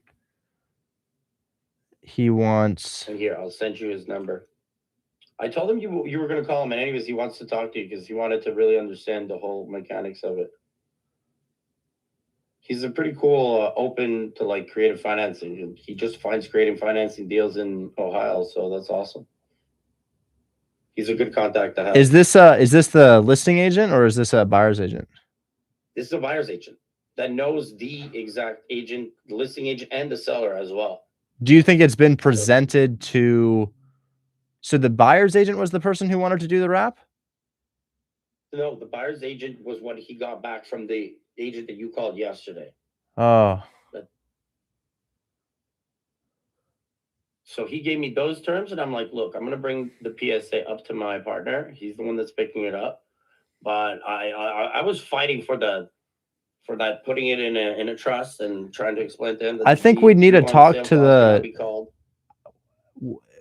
less about it. Remember, it's less about the due on sale clause and more about holding title here. Their concern is probably us holding title. But remember, if you're talking to the buyer's agent, it's a game of telephone. Can I talk to the seller's agent? Because the buyer's agent is probably not going to be able to articulate what I say. The seller's agent may have an objection, and the buyer's agent won't be able to handle it because they're a buyer's agent. So can we talk to the seller's agent, the representing agent? Sure, you can try to call her again, but she, that was the one on the Zillow listing, right? Charles Lewis is the buyer that actually he's in contact with the brokerage, so he knows who to talk to. Okay. There. What's the down payment on the wrap? 10%. Okay. And we managed to get it to 6-year balloon. 6-year balloon payments of $1,000 a month. I mean, even that deal, it cash flows. You're still cash flowing. Yeah, this thing just cash flows anyway. It's currently vacant too. But he will install the water heater and the HVAC. So we have 135,000, 13,500 down. You have a 5% interest rate. And then in 6 years, we have a balloon payment of $109,000, and it's currently listed for 135. We're jumping through too many hoops, man. There's no need to wrap something like this. It's like, bro's not going to make any That's money. what I told him. Yeah, we just want to convert this from a wrap to a seller finance deal. I guess I can talk to the buyer's agent about this, but Tell him what you want exactly, and he'll put it in a deal that can actually be. Yeah, let's just honestly, I'm gonna type it He's out. also the one with the six family portfolio, so you can also talk to him about that as well. If you want me to send that up to the latest. I'll send it. Okay, I'm actually just gonna write out a blurb for you to send to them because just need to write it out. Honestly, we need to write it out. So, I understand the seller's desire for a wrap. They make more money and they control title so that they can easily get the property back in the event of our default. A wrap, however, violates our mortgage, not our mortgage policy, violates the seller's mortgage policy. And honestly, we don't even need to mention that because they don't really care. So we're going to say, however, I don't get to depreciate the property if I don't hold title. However, I don't get to depreciate the property if I don't get to hold title. There's an easy fix that allows the seller to get the property back if we default, where I can still hold title. We can just add a deed in lieu of foreclosure to the contract that states that if we miss 2 months of payments, the house goes back to the seller. There's really no equity in this deal. The seller owes what the house is worth. So there's no reason to wrap a larger amount around that, especially if it's due in how long is your balloon? 6 years? Yep, 72 months. We'll owe $109,000 at that time and won't be able to refinance out of the house. I believe you can. Oh, Zach's saying you can depreciate if you have equitable title. Really? So I'm going to send you this message, and then I'm also going to send you what a deed in lieu of foreclosure looks like. Sure. Because there's just that. But like I said, he's got other properties, seller financing. Well, make sure that we get seller finance deals, not wrap deals, because it's significantly less desirable if it's a wrap than seller finance. So I'm gonna DM you the deed in lieu of foreclosure. I just DM'd you a picture of it, and I'm also going to put this in the chat right here. This is what we need to send to the buyer's agent to send to the seller's agent, because we can really give them the exact same protection, just using a deed in lieu of foreclosure. And then as far, if they ever want to wrap it amount, I'm like, why are we wrapping, man? You got no equity in the deal. There's no payments to give you, man. You're not going to make any money in the first place. And then we got to address the reason why they want to do a wrap. The six single families in Ohio, they are all fully free and clear. So that he just wants 100K for those 6 homes down payment, which I find is a little excessive. I think it's in the 15%. So I still haven't sent out an LOI on that because I saw that you really wanted this property yesterday. So I was like, okay, I'm gonna try to get this ready. And he came back with me with that PSA, and I'm like, oof, this doesn't look right. So But I'll pass it by Richard. what's the purchase price for all 6? I think it's 786,000. Let me bump 786. it up again. I think I just sent it right before the message that you sent to Leon the foreclosure. That's DOM, seller financing 6 singles. And they're all fully occupied. They're under market rent though. 2 of them is severely under market rent. They're like $600-700 instead of being like $1,300, like double. So there's a lot of value add there. And I would just call him up straight up. He answers the phone like it's crazy. He's actually a seller's agent that I just somehow told him, if you find any properties under seller finance terms, you bring them to me. Or any kind of creative deals, you bring them to me. Well, send him that little blurb there. Send him the blurb that I sent you, because I already did. That's really all I need to tell him. And then, dude, I think you could probably put 12% down on a seller finance deal. Make sure it's not a wrap though. No, yeah. Somebody asked about the difference between a wrap and seller finance, guys. A wrap is like a seller finance deal where I don't get to hold the title. I really want to hold the title so I can depreciate the deal. If I'm doing a wrap, maybe we can wholesale that, guys, but the only benefit is going to be cash flow. I want to emphasize that if we're doing that, the down payment needs to be really small. However, the seller's reasoning to want to do a wrap is likely because they want to hold title. We can protect them. They want to hold title because they want the house back if we miss our payments.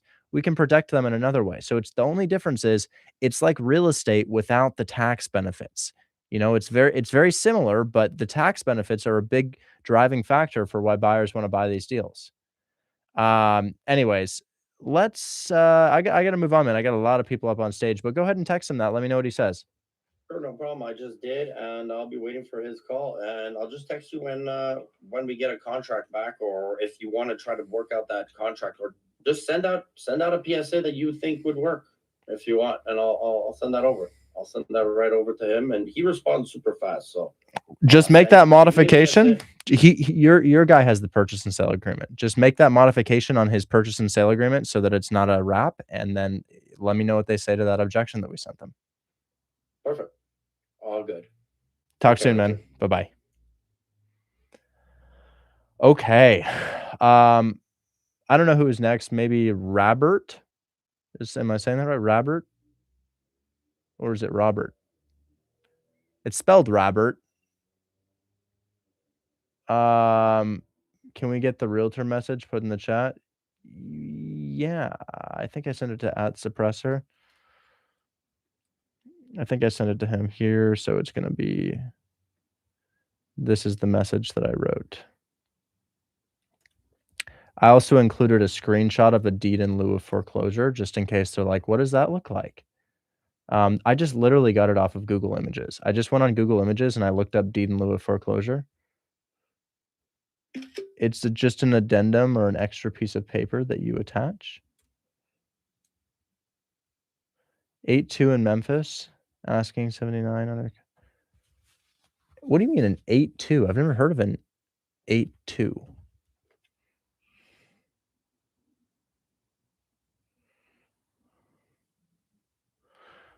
So we're looking at this guy.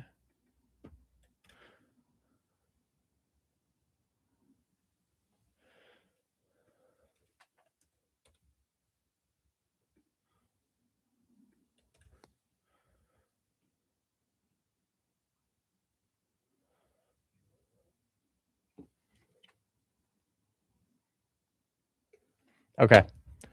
Robert, can you hear me, man? You can put something in the chat. It's the same thing, Michael. Yeah, I heard about that. Robert, if your mic isn't working, just indicate in the chat, and then we'll talk to you a little bit later. I see you typing. No, I can't hear you. Can anybody else hear him? No? Okay, well, hey, man, I'll come back to you. Don't worry. Maybe Sebi. Sebi, what's going on, man? Hi, Richard. Thanks for having me up. Hey. I'm very new to this. This is like third or fourth week. Welcome. So, it's all still fresh, still sort of figuring out the mechanics and the systems and the scripts and getting that all right. Because I do a lot during the day, I thought I'd get lightning leads because it just helps take one thing off of the plate, which is making finding leads a bit easier. The moment I'm looking at seller finance primarily, so that's sort of where I'm spending most of my time. Obviously, there are some deals in there that negatively cash flow, and that makes sense, and that aligns with the education and the scripting and the checkmate pitch and that kind of thing. But a lot of the seller finance indications that are in lightning leads positively cash flowing. They're marked as positively cash flowing, and I tried to ask this question a couple of weeks ago, but I just didn't get brought up. So since then, I have had a little bit of time to experiment and just see if not using the checkmate pitch with these people would work. And it has, to a certain degree. I've had some interest, but I was just wondering what the intention is behind having those positively cash flowing deals in the seller financing section on lightning leads when that doesn't necessarily seem to align with the checkmate pitch. Their rental estimate is going to be hard for us to estimate because they're multifamily. So the API, which means the data for the pull on the software, comes from Zillow. And I'll just give you an example of where that can be wrong here. So for example, this, like, let's say I grab a multifamily, like this house right here. Obviously, this is, going to bring in lots and lots of money per month. But if I plug this thing into Zillow, it's not going to be able to estimate what it's bringing in per month because it really only does it on single families. It doesn't account for units. So you see this. So I just put this thing in right here. This property, 47 East Rock Street, which is some sort of massive multifamily, but it gave me a drastically wrong rental estimate. So it's pretty hard to estimate what a multifamily could be bringing in because also the rents could be way below market value. Like even if the rent is $1,200 and it says that it's bringing in $600 per month because they've just had a tenant in there for a long time, I can't really estimate the rent. So all it's pulling for you is free and clear houses. So all those houses should be is just no mortgages on them, and then you'll kind of have to figure out if it's if they're cash flowing or not. Because honestly, it could be so subjective. It could be vacant, it could be occupied, it could be under market rent, over market rent. It's just hard to guess what that number might be. So I wouldn't put too much focus into the non-cash flowing multifamily or the cash flowing multifamilies.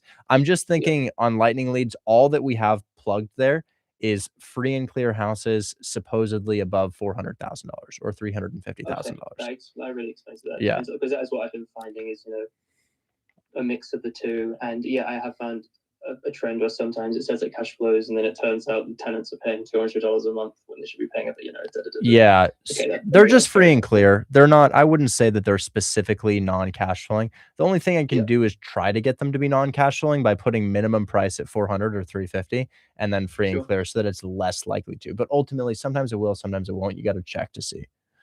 Got it. Perfect. But yeah, that's a good question. Talk soon, okay? Yes, absolutely. Bye-bye. Bye. This says, hey, Richard, is this deal good? Purchase price 300, down payment 20, closing cost 6, rent 22, seller. Oh my God. Yeah, that's insane.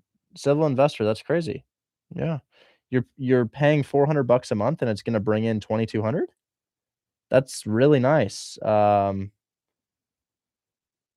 Seems good, man.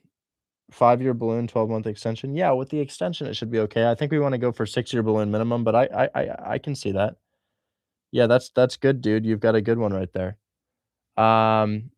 Remember, Suppressor, when you say the agent's down, that's your buyer's agent. Suppressor, there's a buyer's agent who represents you, and then there's a seller's agent who represents the seller. So your buyer's agent will do whatever you want him to do. If you want to put $1 on the contract, he'll say, okay, let's do it, because he's your representation suppressor. So all you need to do is get the seller to accept that. So modify the purchase and sale agreement with the buyer's agent, and then get the buyer's agent to call the seller's agent, and then we'll go from there. Robert, is your mic working okay yet? No worries. Okay, we'll keep you up here, man. Tommy, are you available?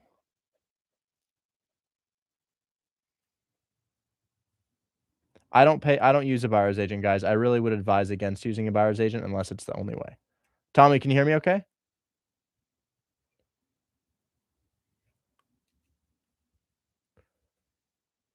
All right, microphone issue there, maybe, Tommy. I'm sorry, I'm not hearing you right now. Maybe Marco. Marco, can you hear me okay?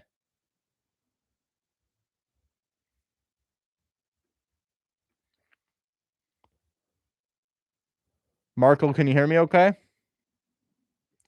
All right, I'm just gonna replace Marco here. Maybe Cruz's mic is working. Hello? Hi.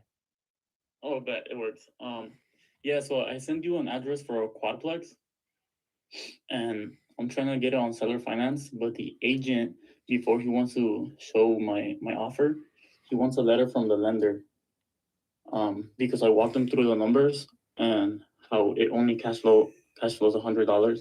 So you're talking you did the checkmate pitch, and now they're like, well, I don't believe you. We got to talk to the lender.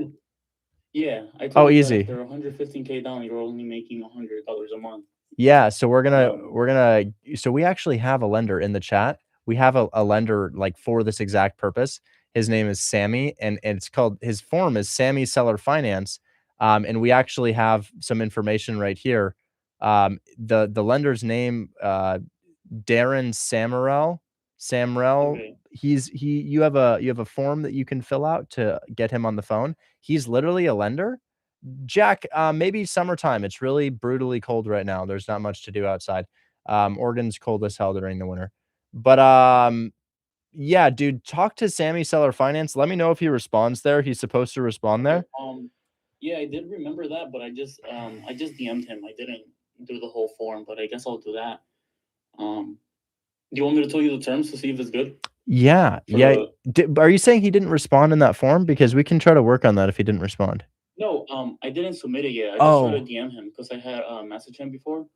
Oh. But I didn't submit it on the form yet, so I'll do that and see what happens. Let me know if he responds there. But that's his exact purpose. His exact purpose is to talk to agents after that. Okay, got it. Yeah. Anyways, anything else? No, I just asked you if you wanted to hear the terms. Did you look at the? Oh, I'm sorry. Yeah. Minneapolis? I think it's good. Yeah. I'd buy something like this, man. Yeah, you almost had a different quadplex, like Kate. You almost picked up, but I guess they went another way. So hopefully she comes back again. I mean, I'd love to buy this. This looks really nice, man. I really like it. Yeah. What I don't know if you remember the other quadplex that we talked about before. What kind of terms are we talking here? So they're asking 500. I offered 570 with 50K down. Cool. 1,200 a month to the seller. So you have a PITI of 1870, and you're renting out for 43. I would buy that off you. I would pay you an assignment fee. I'd buy that off you, especially because it's close to where I have the other one. So I like that a lot. The house looks like it's in good condition too. It's perfect. Yeah. That's perfect, man. I really like this deal. This is really nice. I think it looks good. All right, but I'll just do the submit that form and see if he answers, and I'll let you know then. Yeah. Let me know, because if not, I can try to poke him myself too. And also, I got a lot of lenders who'd say this on the phone with you, because that's just how it goes down. Yeah. Okay. Yeah. He just wants a letter so he can even just present my offer. So there's that little speed bump that he can put in. Yeah. That's it's a really easy ask. Please keep me posted as to whether or not he responds, because that should be really easy, man. Okay, sounds good. Can I show you one more real quick? Yeah, go ahead. Let me send you. This would be a flip. Let's check it it's out. Off market, but I didn't really find a lot of comps on. I'm sending to your DMs right now. Okay, so that one's off market. It's a fix and flip.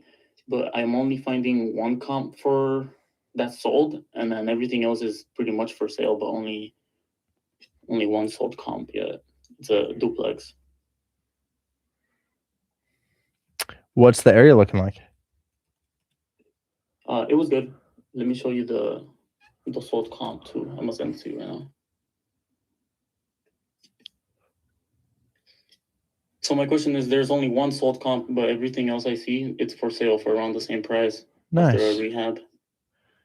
Nice. Well, I'm definitely interested in these distressed multifamilies in Detroit.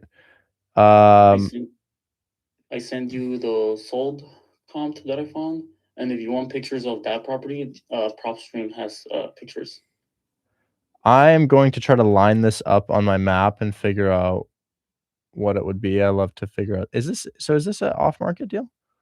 Yeah, I had called the agent for a Section 8, and then she told me she had that distressed off market, and I told her to give me an address and I'll check it out.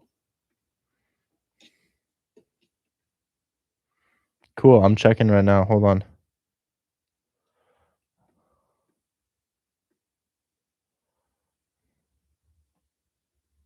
Do you know the beds and baths of this? It says it's a 2-2. Is it really? No, she told me, so through that main door, there's an upstairs and a down. It's a 3-1 and a 2-1. Oh, I love that. That's great. So that's nice. That's really nice. So we're gonna click sold, and then let's go ahead and price these things out. Well, you got one right here from 1929. That looks like it sold for.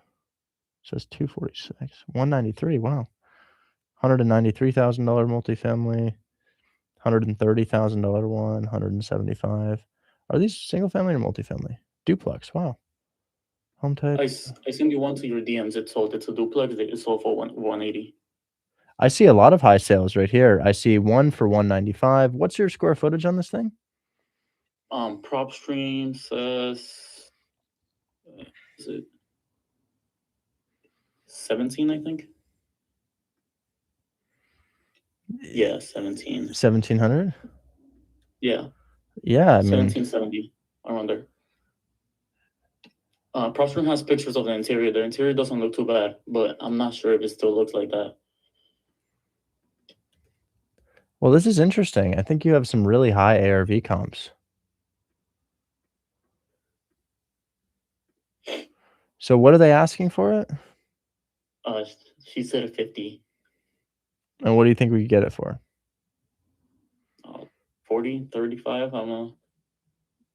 I really didn't give her an offer. She just told me she wanted a 50. I told her I'll check it out and do comps and see where we could be at. I'd send my contractor to this. Okay. You do have some good comps. I'm just gonna keep looking a little. It does say single family. I want to know if it's a legal duplex. I kind of ran into an issue on my last one. I kind of want to know if it's a legal duplex. Can you ask about that? Okay. Yeah, I'll ask her. Yeah, there's some good comps for sure, man. I think So where will you want it at? 35 or 40K?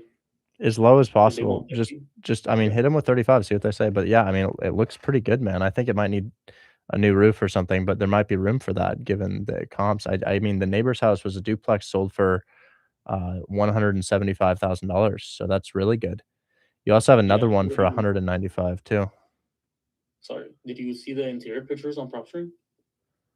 Yeah, I did. It definitely needs some work for sure, but yeah, it's not as bad as some are. I guess my big question is the kitchen's floor is black.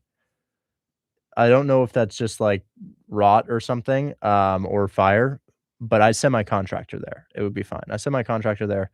He'll tell me how much it needs. But yeah, I would be interested in this. Ask about fire damage. I don't think it had any fire damage, but I do see some black spots just around. I'd be very curious to see. But no, it does actually look good. I am pretty interested in this, honestly. Okay, cool. That's pretty good, man. Should I just let you know on Monday, see what she says, or do you want to me to get it under contract first before your contractor walks it? I would send my guy to the house. I would send my guy to the house. Okay. So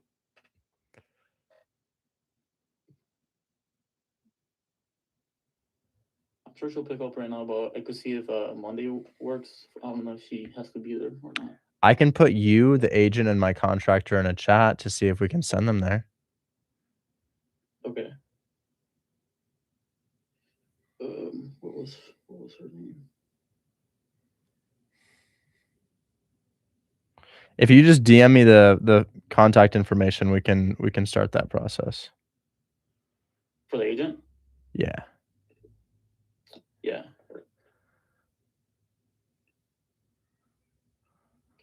I pulled the other.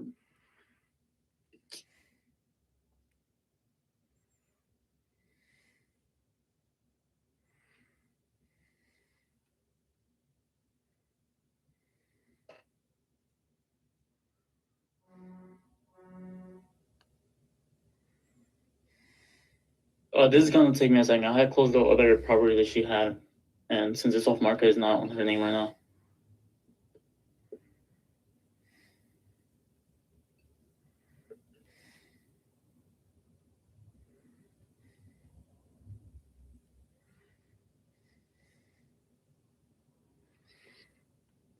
Well, yeah, if you can get me their phone number, I'll put everybody in a chat together, and I will see if we can go ahead and walk the property first. I would take on another flip right now, and I actually am really interested in this. I mean, your ARV is really strong, man. I'd love to do a deal like this. Okay. Let me try to find her other listing right now so I can get her phone number. Because I was trying to look her up on my phone number and I didn't save it, I guess. But I'll just text it to you. Text it or DM? I have your phone number from the last quadplex you wanted, so if I could just text you. Yeah. Go ahead and text me. All right, I'll just go find that real quick. Her number.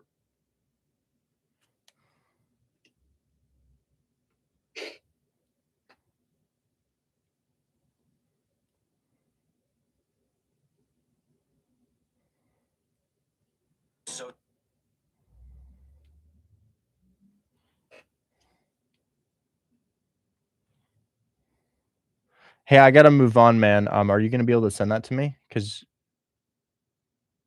Yeah, I'll say move on. I'll just say in the chat when I find it. okay, cool. Yeah. Let's talk to Tommy. Tommy, your mic working now? Hey, yes. Oh my gosh. Hello. Is it working? Yeah, how you doing? Okay, perfect. I'm good. I'm good. So I'm kind of really new to this. I'm not gonna lie. But I mean, I've talked to a couple of realtors. Nothing much has happened yet. But I talked to this one this morning. I sent it to your DM. It's a 4-2. But I'm not really sure if I should flip it or if I should try and Section 8 it. I don't really know how to tell what to do there. Sure, it's all about cash flow and condition. So can we share our screen on the opportunity? Yes. Yes, Cool. that's fine. All right. So I've seen this house before. I think I've seen this. I think this thing has been for sale for ages. This is for sale. I've definitely seen this house before. I think somebody's had this thing looks like a mess. I don't think it's a rental. I think this thing is hiding things and needs a lot of work. I talked to the realtor this morning and she said I asked her if there's anything that I couldn't see it from the pictures. She said no. I said it looks it just needs a little bit of paint, maybe some fixing of walls and stuff like that. But other than that, I didn't really see much. I don't really know how to tell what it really needs. I mean, obviously I've seen distressed properties, but this one, looked decent to me. It looked like a light rehab from at least my perspective. It is not going to be a heavy rehab, but it is definitely a rehab. This is a flip for sure.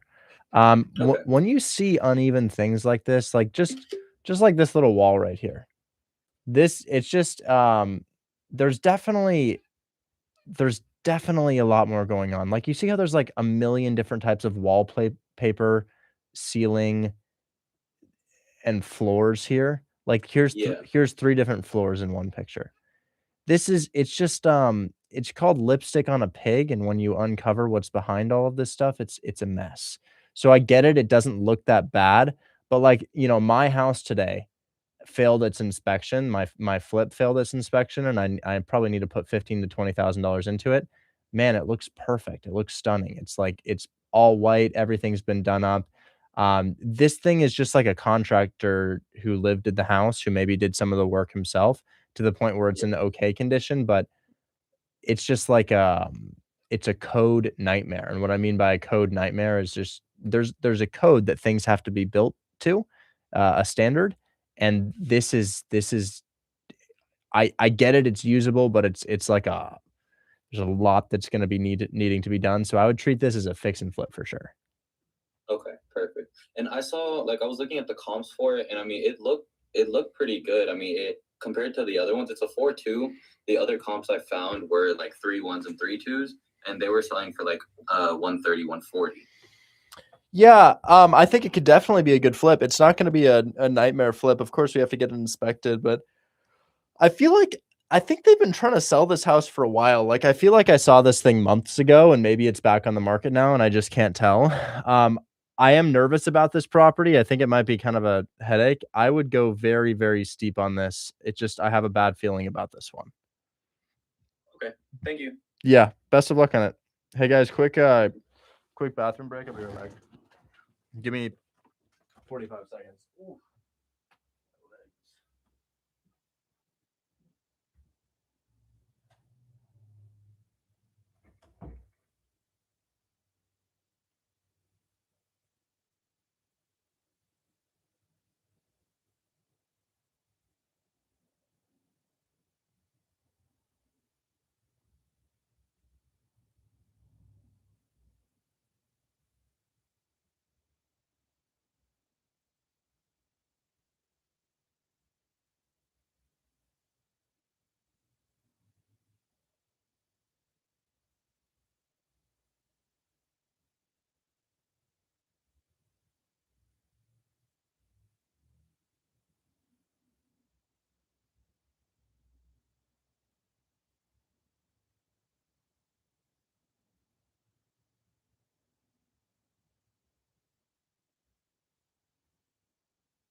Hey, Richard.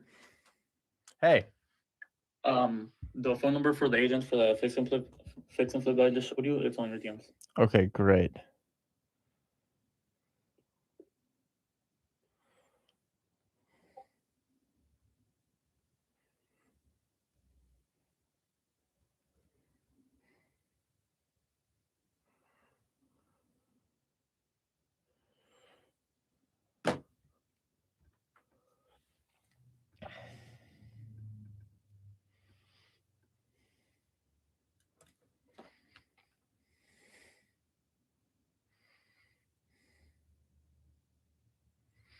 I don't have your number. Can you DM me your number? Yeah.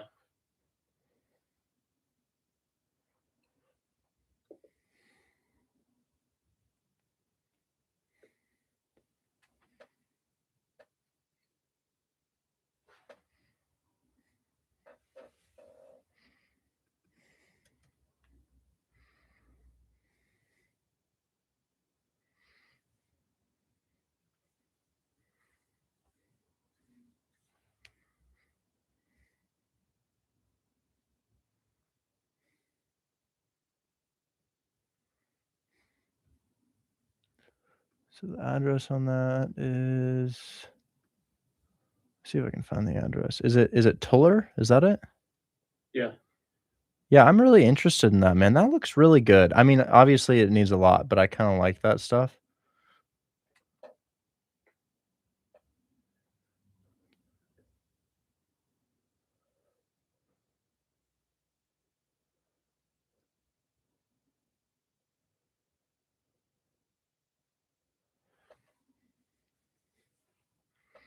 And then and they know you as Cruz. She knows me as Oscar. Okay.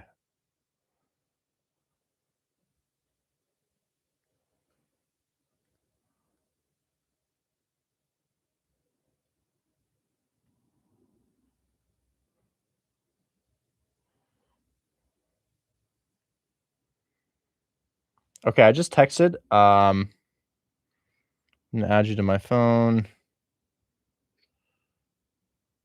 You get that text? Yeah, with the group. Yeah. Contractor. Yeah. Yeah, I would love to take on another flip, honestly. That sounds kind of fun. Even though I guess this one still is profitable, but it's a little bit of a unfortunate scenario. I firmly believe, guys, that I'm gonna get flipping down to a science, and I'm fortunate enough financially that I can afford to fall a little bit.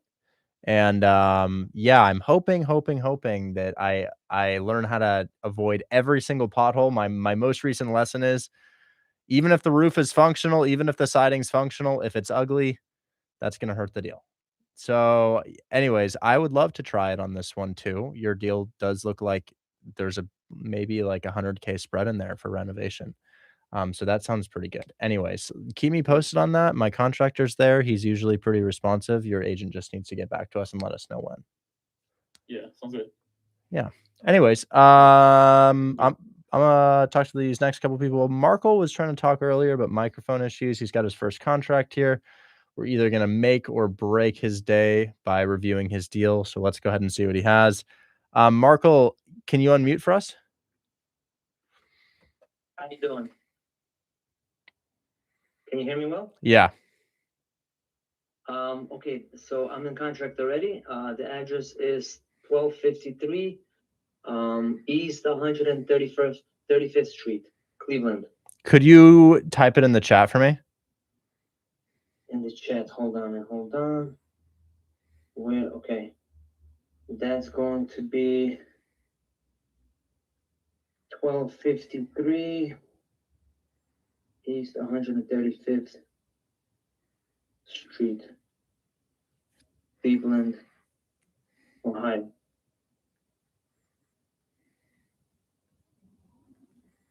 So it's an off-market deal. They were asking 157.9.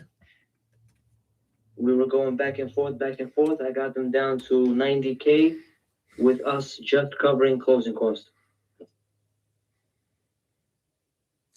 Okay. I'm checking. Fully renovated. So this is a house in East Cleveland.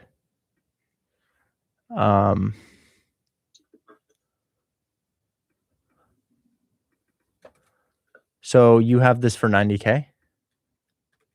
Yeah, they were asking 157.9. Wow, that's a nice discount. Is it a single family? Yes. How does Four it bed. how does it cash flow? It's vacant at the moment, but I'm with the agent and she's telling me, like, today she texted me, she says she has a tenant. Do you know what the I tenant checked. you know what the tenant would be paying? 1,200. 1,200? Okay, chat, what do we think about 90K and $1,200? 90K price, 12, but 95K and 1,200. 95K and 1,200. Section 8 shows 1,200, almost 1,400. We'll go with the 1,200 that the tenant's going to pay, but here's how it looks for a buyer. So the buyer has to be okay with a lot of shootings in the area. These are all shootings in the past 2 days or so. So lots and lots of gun violence, couple blocks away from this. That's one thing that I'm seeing about it. The other thing is remember the cash on cash return formula that I drilled for 2 hours yesterday? Yes. That's the kicker here. Your buyer's going to be looking at 95K. Their down payment will be about 18.5 or maybe $19,000. Their interest rate will be about 7%. That'll be monthly payment. Add 250 for taxes and insurance. This is going to be their monthly payment. 1,200 is your rent multiplied by 0.8 for expenses. Then we subtract your 755, and you're making 205 per month, or per year, you're making 2,400, and the total cost of entry will be this plus closing costs for 5K. So you're looking at about $24,000 entering, and your return on this would only be about 10%. So the issues on your deal are that you've got a really good discount, but your discount is not a cash flowing, it's not on a cash flowing house. So what I mean to say is that, like, if you were doing this in Cleveland and you just grabbed any property at list price, it would cash flow more than this. So, like, let's look at a property at list price for $100,000 as a maybe 125 as a duplex. So if I went to Cleveland and if I go for sale and I go multifamily and I just grab a random multifamily that looks to be in okay condition, like this guy right here. Well, actually, it's kind of a hoarder house, but there is tenants living in it. So somebody lives in the property like this. So those are tenant items. But let's say each tenant is paying, I don't know, maybe $850 per month. Let's just say they're paying a low rent of $850 multiplied by 2, $1,700. This deal at list price, your money would go further. So we're trying to provide value to real estate investors, but I understand you've gotten a discount, but there's only two things that people do with the property. They flip it, this thing's already flipped, or they renovate the property. And in this case, you can't flip it because it's already flipped. And if you rent it out, you're paying about 800 and you're bringing in about 950 after expenses. So it doesn't cash flow very well. But it's also beyond that, it's in a very violent part of Cleveland. So the things to change on the next one you get under contract, check this website. It's called Spot Crime. It's fully free. And then remember to utilize your cash on cash return formula, which is going to be rent multiplied by 0.8, subtract your PITI, which is your mortgage payment, multiplied by 12 and divided by total cost of entry equals cash on cash return, which for vacant properties in non-war zones is 30%. If it's occupied, 20%. So this is going to be your formula for your next deal, but unfortunately that would not be super appealing. Again, it's not just about the discount, it's about, does your house actually work for anything that real estate investors want to do? And for this one, can't flip, can't rent out. Got you. I got my formula with what you explained just now. With a rent of 1350, a 4-bed. I did comps on that. So beyond the comps, this is also important. It's in the Dispo rent. Yeah. So check your crime too, because remember, a lot of the time the comps are not immensely important. If you're flipping the house, the comps are important. But if you're renting out the house, my only concern is, what is my payment and what is my rent on it and what is my return? That's really my only concern. I also care about the crime in the area to see if I have tenants who want to move in here. But you know, I think you have a good discount, but we just have to think about it in terms of an investor. Well, okay, we got the discount, but what do I do with the house? Do I flip it? Well, I can. It's renovated. Do I rent it? Yeah, but my return's kind of low at this price.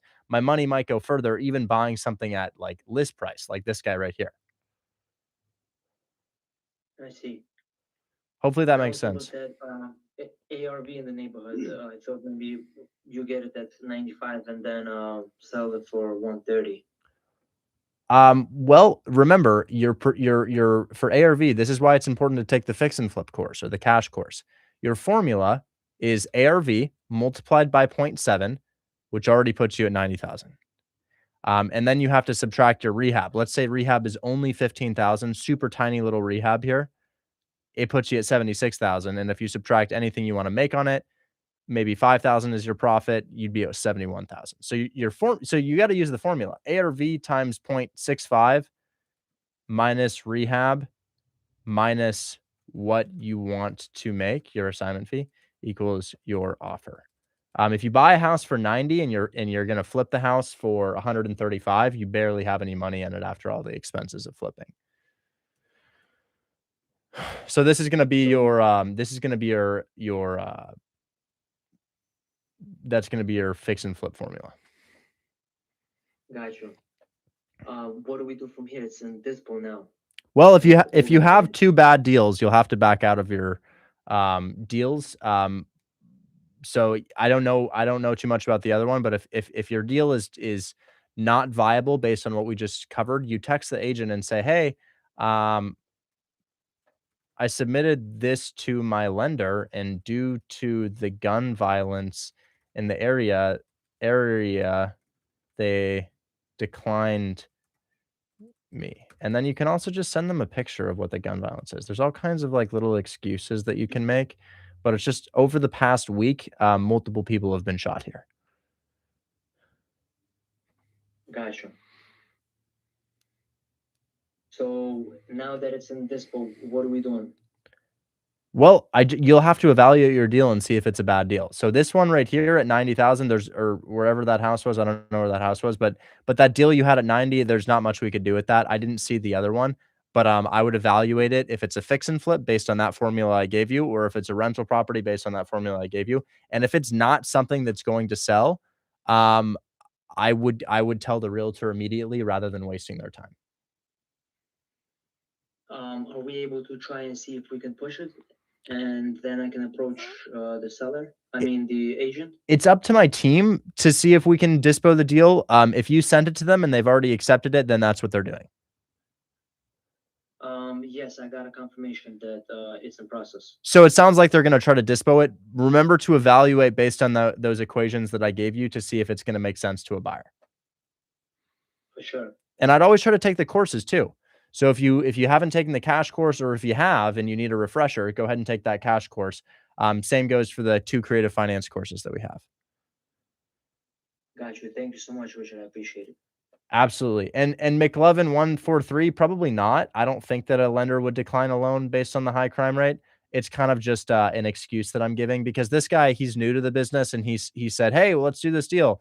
And yeah, I don't really think an agent would know that that's probably not one of the factors, but you can kind of just say whatever you want within your inspection period. Because remember, McLovin, we are within our inspection period, and really for whatever reason, we can back out of the deal there. So that's just the reason that we're going to give. What type of property should I buy as my first one? TAA, cash flow, Section 8, or a flip? The trusts don't cash flow immensely well unless it's really cheap. That would be nice. Section 8, if it's occupied, could be pretty cool. Or you could just wait for a nice little seller finance deal to come around. There's lots of really good seller finance deals floating around. You could add yourself to my Dispo list. A fix and flip, yes, but slightly more risky, could go wrong. But honestly, I maybe the flip, because it seems like it's the lowest barrier to entry. You could probably enter a flip for 10,000 or less. Everything else is going to cost more. I would have about 20,000 in reserve funds if you're going to do a flip. I would after entering into a flip, I'd probably have $20,000 in reserve. The lender that we have now is going to, yes, I have. I took out money for the loan, and I had to put it, I'm having to allocate an additional $20,000 to the property above and beyond the loan. So Fernando, let's check out. Pretty bummed out I had to cancel my first contract today. Oh, my Dispo team responded to you, but you didn't have a, okay, let's see. Fernando, let's see your deal. Let's see what you have. I'll tell you my feedback on it. Fernando, what was the address on your deal? You hear me? Yeah, what was the address on your deal? Let me get it. Give me just a second, all right? I thought it was a good deal, but I'm new, so apparently not. Give me a second. It is, where's it at? At the end of the day, guys, it's just, are we flipping the house? Or are we renting the house? And which strategy makes sense based on the price, the condition, the rent, the location? My realtor's calling me now. 167. Go ahead if you need to take that. No, it's okay. I'll tell her I'm busy. 167 Essex Street in Newark, Ohio. Actually, hold on. I got to take this. I'm sorry. Hey, Megan, what's going on? Hi, Richard. Okay. So they just sent the release. They wanted more money, and they just thought we were too far apart. So I call it kind of a win since we're getting rid of them, but I hate that we're not closing. So that's fine. I went ahead and had the plumbers scheduled to start tomorrow on the sewer line, so we can just go ahead and do the lining option and just market that as, hey, entire sewer system line. It's going to be a great. Yeah, and then try to get closer to 385. Yep. Cool. Let's go for that. Yep. Okay. Perfect. Sorry, but I think hopefully we can get closer to 385 this time too. So It's okay. Thank you. Okay, I'm gonna send you a release document just to sign one signature. Just get that back to me, and we'll be good to go. Move forward. Awesome. Thanks so much. Talk soon. Bye-bye. Thanks. Bye. So that's my house in Oklahoma City was under contract with a buyer. Turns out there's cracks in the sewer, and I have to have this company pour this fluid into the sewer to fill the cracks and make sure it goes away. But our buyer was like, no, redo the entire sewer system, which is like $50,000, which I'm not going to do. So instead, we're just going to back out with that buyer, reline the sewer, and then try to get closer to list price. And if I get closer to list price, the gross on that should be about $80,000 on that. If I get closer to list price, which is 385, I was at 355 now, but with all the fixes and shit that we had to do, it would probably be only $50,000. But that's unfortunate, guys. That's the second bit of rehab I have to do for a buyer when we're already under contract. So, at the end of the day, there's still profit on both of the deals, but it definitely is frustrating to have to renovate prior to the close of escrow, but it is what it is. I'm backing out of contracts due to condition issues all the time. Now my buyers are saying there's condition issues. I'm going to fix the issues. Anyways, Fernando, you want to, what was your deal again? Sorry. Fernando, what was your deal again? You're muted. I don't know if we can hear you right now. Fernando, can you hear me?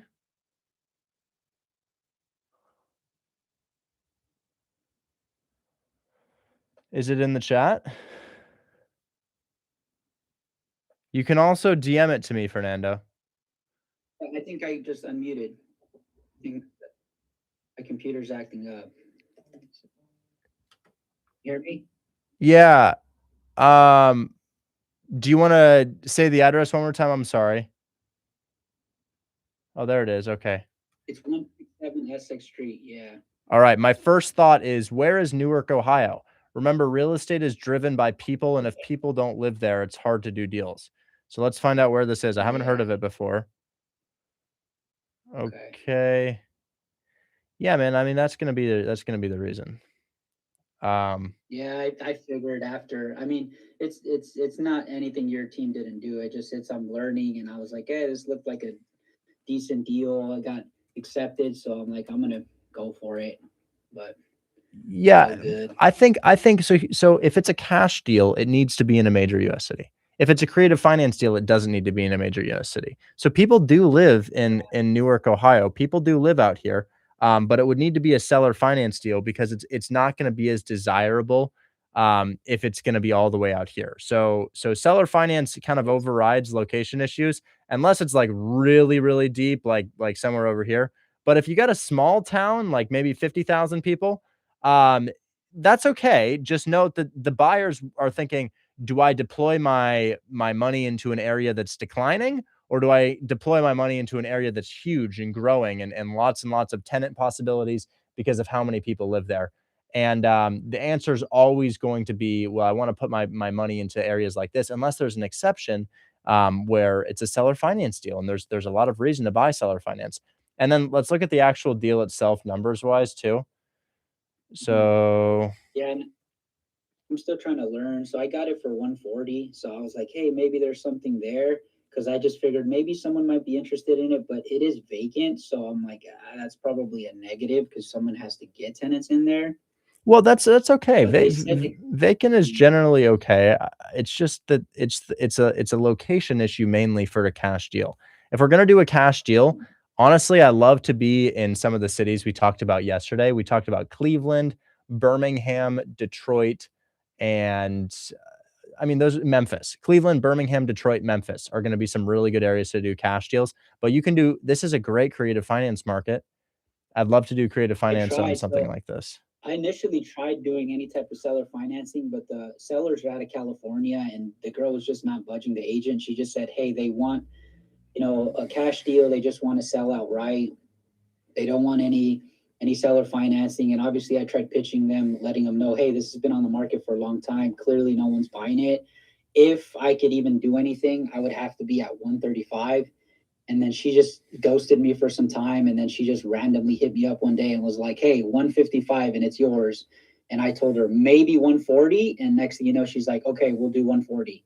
So Yeah. like, hey, I guess I'll give it a shot, but it's a good discount. Seller finance. Last rented for $975 a month. Previous 3-bed, 1-bath, $1,300 a month. So it brings in like $2,200 or so. The other thing to check is your cash on cash return at 145.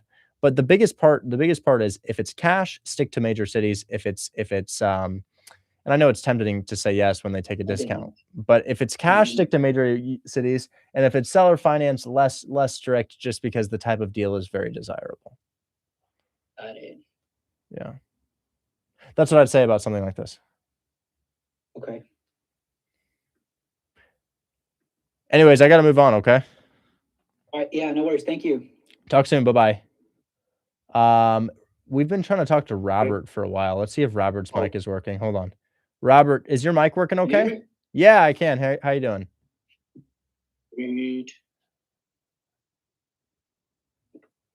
What's going on, man? So I made an offer on his house.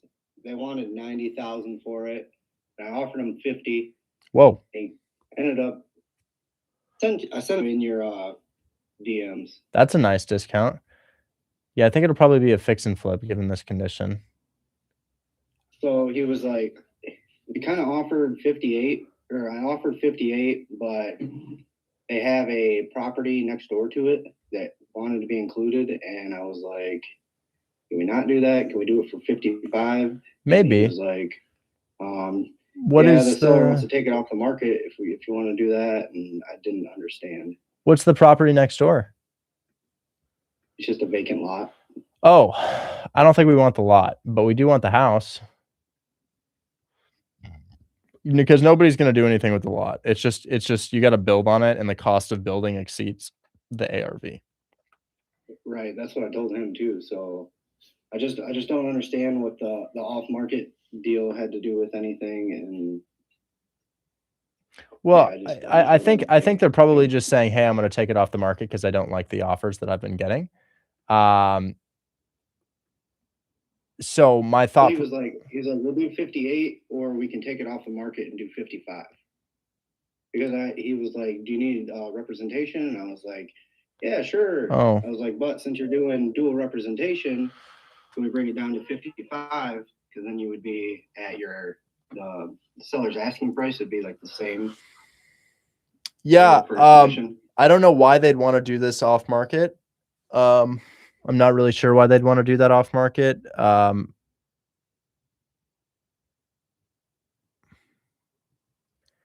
don't know why they'd want to do that. However, 50 is a nice discount from 90. I feel like if the ARV is there, you have to comp for ARV, see if the ARV is in place. But if the ARV is there, great. Awesome. What do I do since he wanted to take it off market, and he just explained it a little differently, and he couldn't really explain why, and I just couldn't understand the whole situation. I don't know why he wants to take it off the market. I don't know, but it doesn't really make any difference to me. Make sure that you have it at 65% of ARV minus repairs minus what you want to make.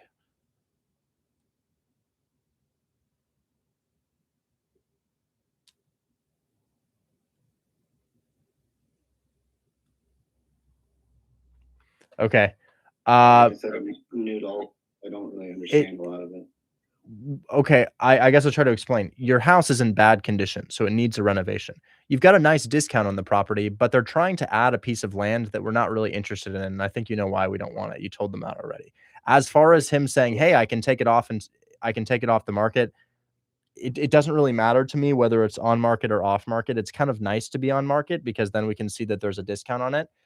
All of that is secondary to whether or not there's an after repair value in the area. What that means is, are the neighbors' houses being renovated and sold for more? And if you haven't taken the courses here, it's critically important that you don't lock anything up before you take the courses, because chances are you'll just have to cancel the contract. Gotcha. So here are the course. This is the course. This is the cash course, and it reviews the type of deals that you're trying to do right here. So get started cash, take that. It'll tell you all about what makes a cash deal a deal. But in essence, you need to be at 65% of ARV minus rehab minus what you want to make on the deal, which is usually $5,000 to $10,000. And it's very, very important that you understand how to calculate ARV before locking up a deal, especially if it's a fix and flip. So you've got a good discount, but definitely need to comp the deal. And I would recommend taking the cash course if you haven't. Okay. Okay. Absolutely. Thank you. Appreciate it. Vlad. Richard, how you doing? What's going on? I'm okay, man. How are you? I'm good. Yeah, I'm so sorry that happened to you with your fix and flip. I remember when that happened to me. Where the inspector just ripped your property apart. You know, it is what it is. I'm learning. I'm new to flipping. And it's okay because there's still profit in the deal. It's less profit than I would have liked, but there's still profit in the deal. So we'll just make the fixes and I'll make note of that stuff next time. So honestly, I'm not too broken up about it, man. It just is. It's crazy because in this business, something amazing could happen like right after this live stream, and something bad could happen as well. So you have no idea what's going to happen in this business. It's very fragile, but really good things happen, and then sometimes bad things happen. So I'm just neutral through it. I'm not losing money, so it's okay. Yeah, exactly. It's always a learning experience. Same thing with me too. So I learned through that fix and flip as well. So two things. I have two. I just got off the phone with the realtor. They want to do a mortgage takeover. I was trying to submit it on the buy box, but this buy box got completely difficult now. Potentially, Taylor, I would wait for the buyer to get back to us as to whether or not they're interested with the rehab. You wanna send me the deal, or what do you ask? What are you asking about? Right, I was trying to submit it through the buy box, but it's not going through. No need to submit it through Buy Box Cartel.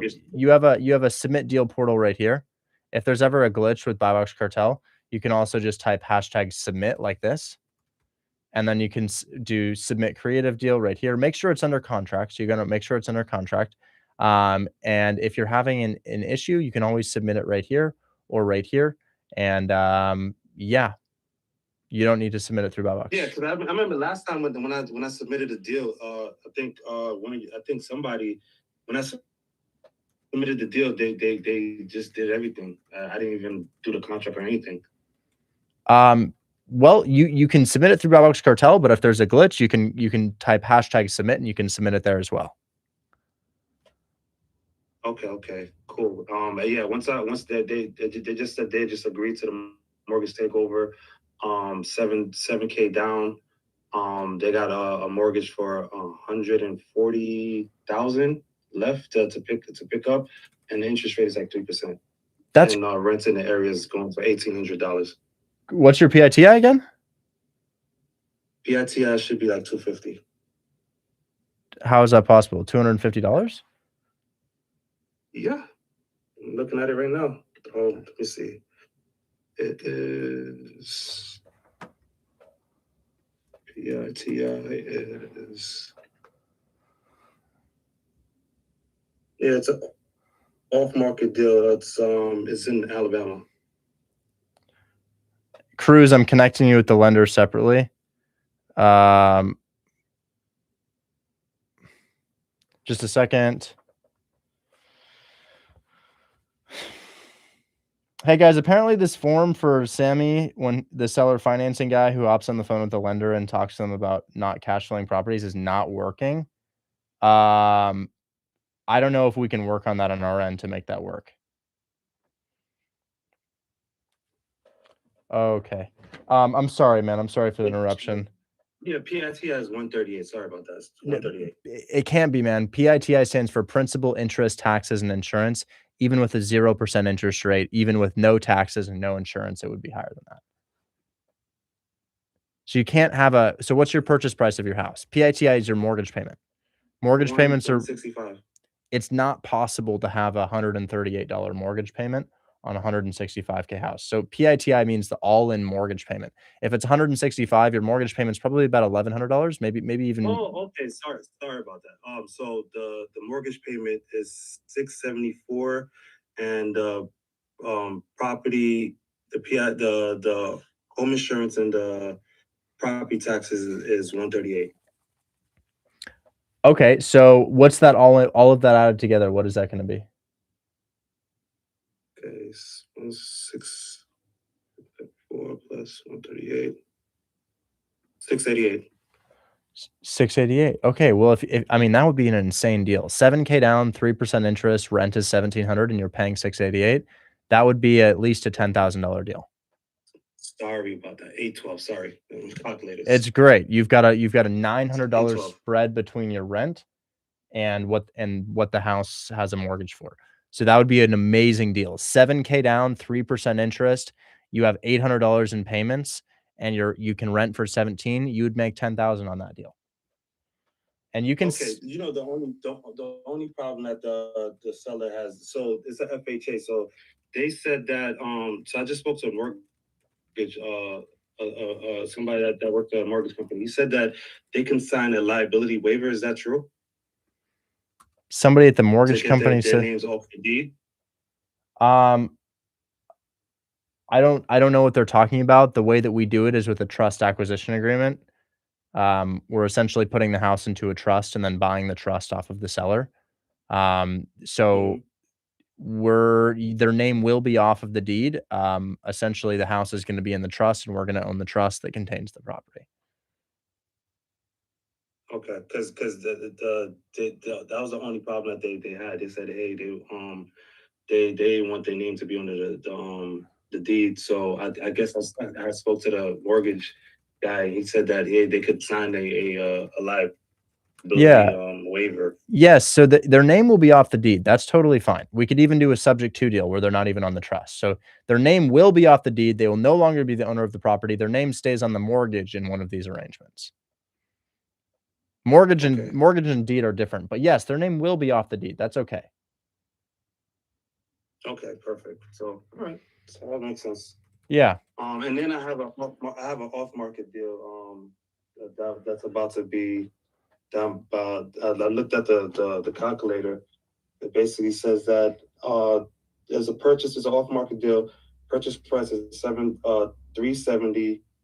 Down payment would be $20,000, and the rent's gonna be $2,700. That would be insane. That would also be amazing.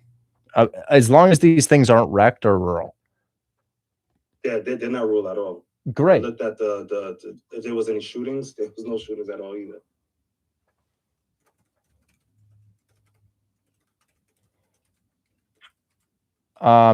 Jordan, usually houses in Memphis are needing a renovation at that, but that's a nice discount you got there. And yeah, I like your deal, Vlad. That's really good. Both of those deals are really good. You'd make a lot of money on both of those. I know. So I think I'm going to closing with you're going to closing on the 27th with this mortgage takeover. Then I got these two that's about to kick in. So manually submit. Good, man. If you're having an issue submitting on buy box, manually submit the deal. And then also we have an email if you need to manually submit. If you're like, hey, well, that's not working either, do tc@grandintaylorproperties.com. But guys, only as a last resort, use that email because that's not our normal procedure and your deal could get lost there. That's really only a last resort. But anyways. Yeah, that's the reason why I wanted to submit it to the buy box. I didn't want to make no mistakes with the agreement. No, you should be fine to manually submit it, not necessarily to this email. That, I mean, you could do it to the email, but I would submit it to the portal. We have a portal on SalesMate. If you type #mortgage takeover or submit deal for mortgage takeover, there is a way to submit it outside of the buy box cartel website. You said what is it? You said submit where? I'm gonna go ahead and share my screen. Okay. So if you can you see my screen right here? Okay, I can see it. If you type hashtag submit, you could also do this in the homepage. It doesn't have to be here, but you have a mortgage takeover on one of them. So hashtag submit deal creative mortgage takeover. And you click here. This is auto contracts. This form for any creative contracts that are drafted by you or the realtor. You could also submit it here. This is for multifamily creative contracts. And then these are just sort of instructions here, but it walks you through exactly what to do here. And then if you're having any issues with that, I also gave you an email that you can submit it to. I think I have that email. You said TC at But do you see this? TC at. You see this form right here? You could submit that there. Where? Hold on. Do it again. Can you see my screen, man? If you click on this right here, I'm going to show you how to get there again. If you type hashtag submit and you click on the mortgage takeover or the seller finance one, you've got a form right here which you can click on and you can submit your deal to us. Oh, perfect. Right there. And then I just gave you an email just in case that wasn't working for you. Perfect. All right, I'll do that right now. Thanks so much. All right, thank you, Rich.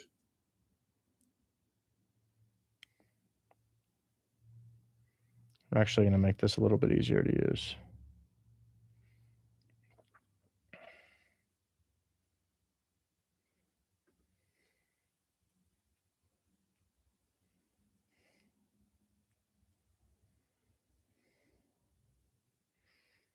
Hey guys, for this submission form right here on the hashtag submit creative deal, when you click on this form, it says hold my hand wholesale hybrid creative form. Can we change that to not hybrid, just creative form so that people don't get confused there? Yeah, that was it.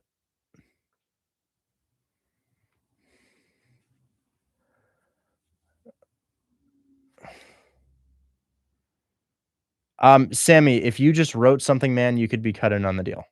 You're a lender, you could write that. This is a non-cash flowing one. But if you don't want to, that is totally fine. I do understand. Okay. All right.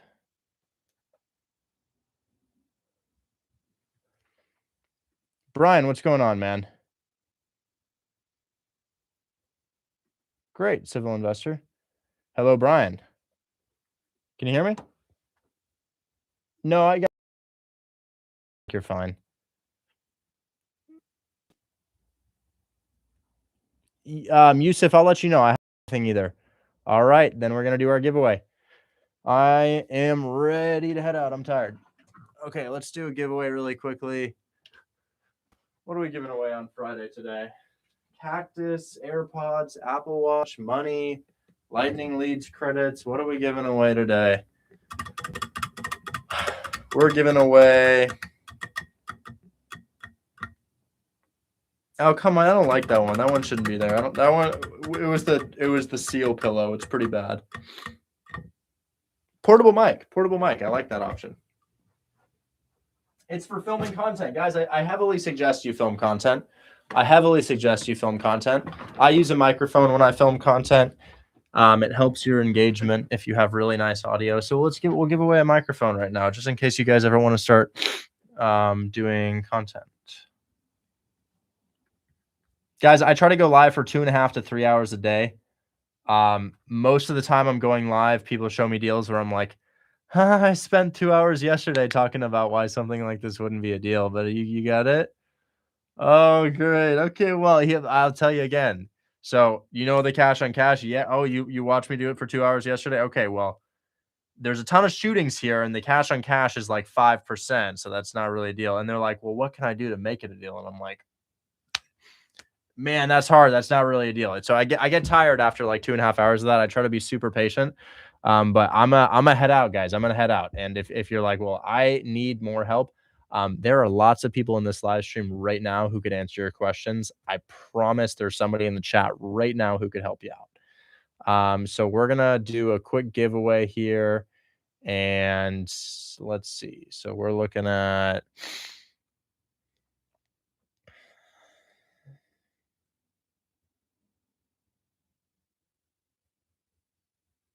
Here's a good one. For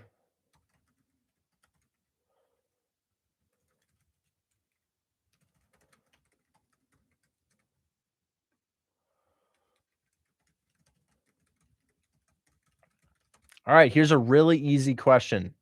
Ready? For cash deals, where does the contract come from? Steve wins. Steve, that's right. Steve. Agent.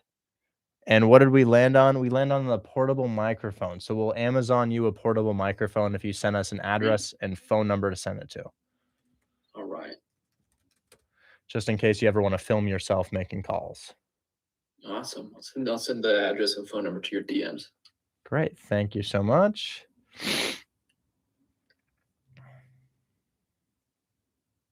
Oh, guys, flag the one you saw first because I'm seeing Steve got it as first. This is what I'm seeing on my end, guys. Pam, sometimes it does lag. This is what I'm seeing on my end. I'm seeing Steve as first. But obviously, some people on their end are seeing different things. That's just kind of what I'm seeing. But y'all flag the one you see. A lot of people are flagging Steve, so I saw Steve first, but we'll go ahead and Amazon it to Steve.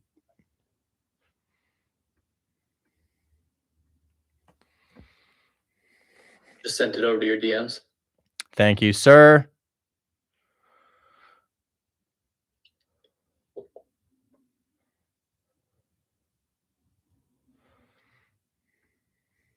Why does it want me to sign into Amazon? I thought I was signed in.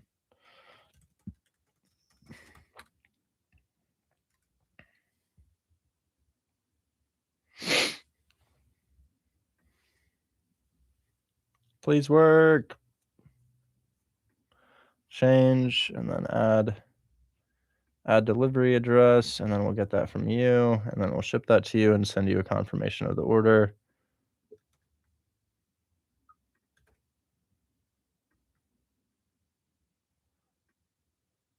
Is that a cool place to live, man? I'm actually moving out of here pretty soon. It's a little bit more of like a kind of retirement area. Is it a small town or bigger area? It's big for Idaho, but definitely smaller in terms of nationwide. More like 50, 60,000. And is that the right phone number there? I just want to make sure I have the right phone number. Yeah, it looks like the right phone number. Okay. I just want to make sure that was right.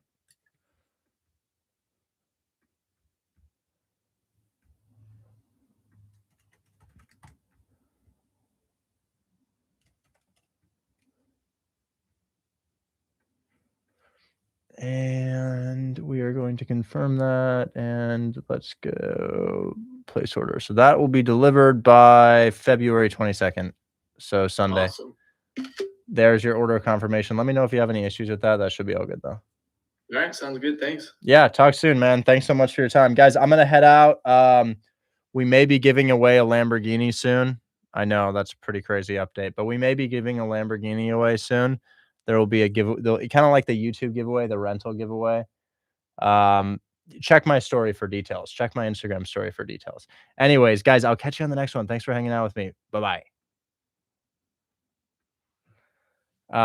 Link in bio if you want to start with Hold My Hand Wholesale. I'll catch you later. TikTok and Instagram and YouTube. Thanks so much for hanging out with me, chat. Peace.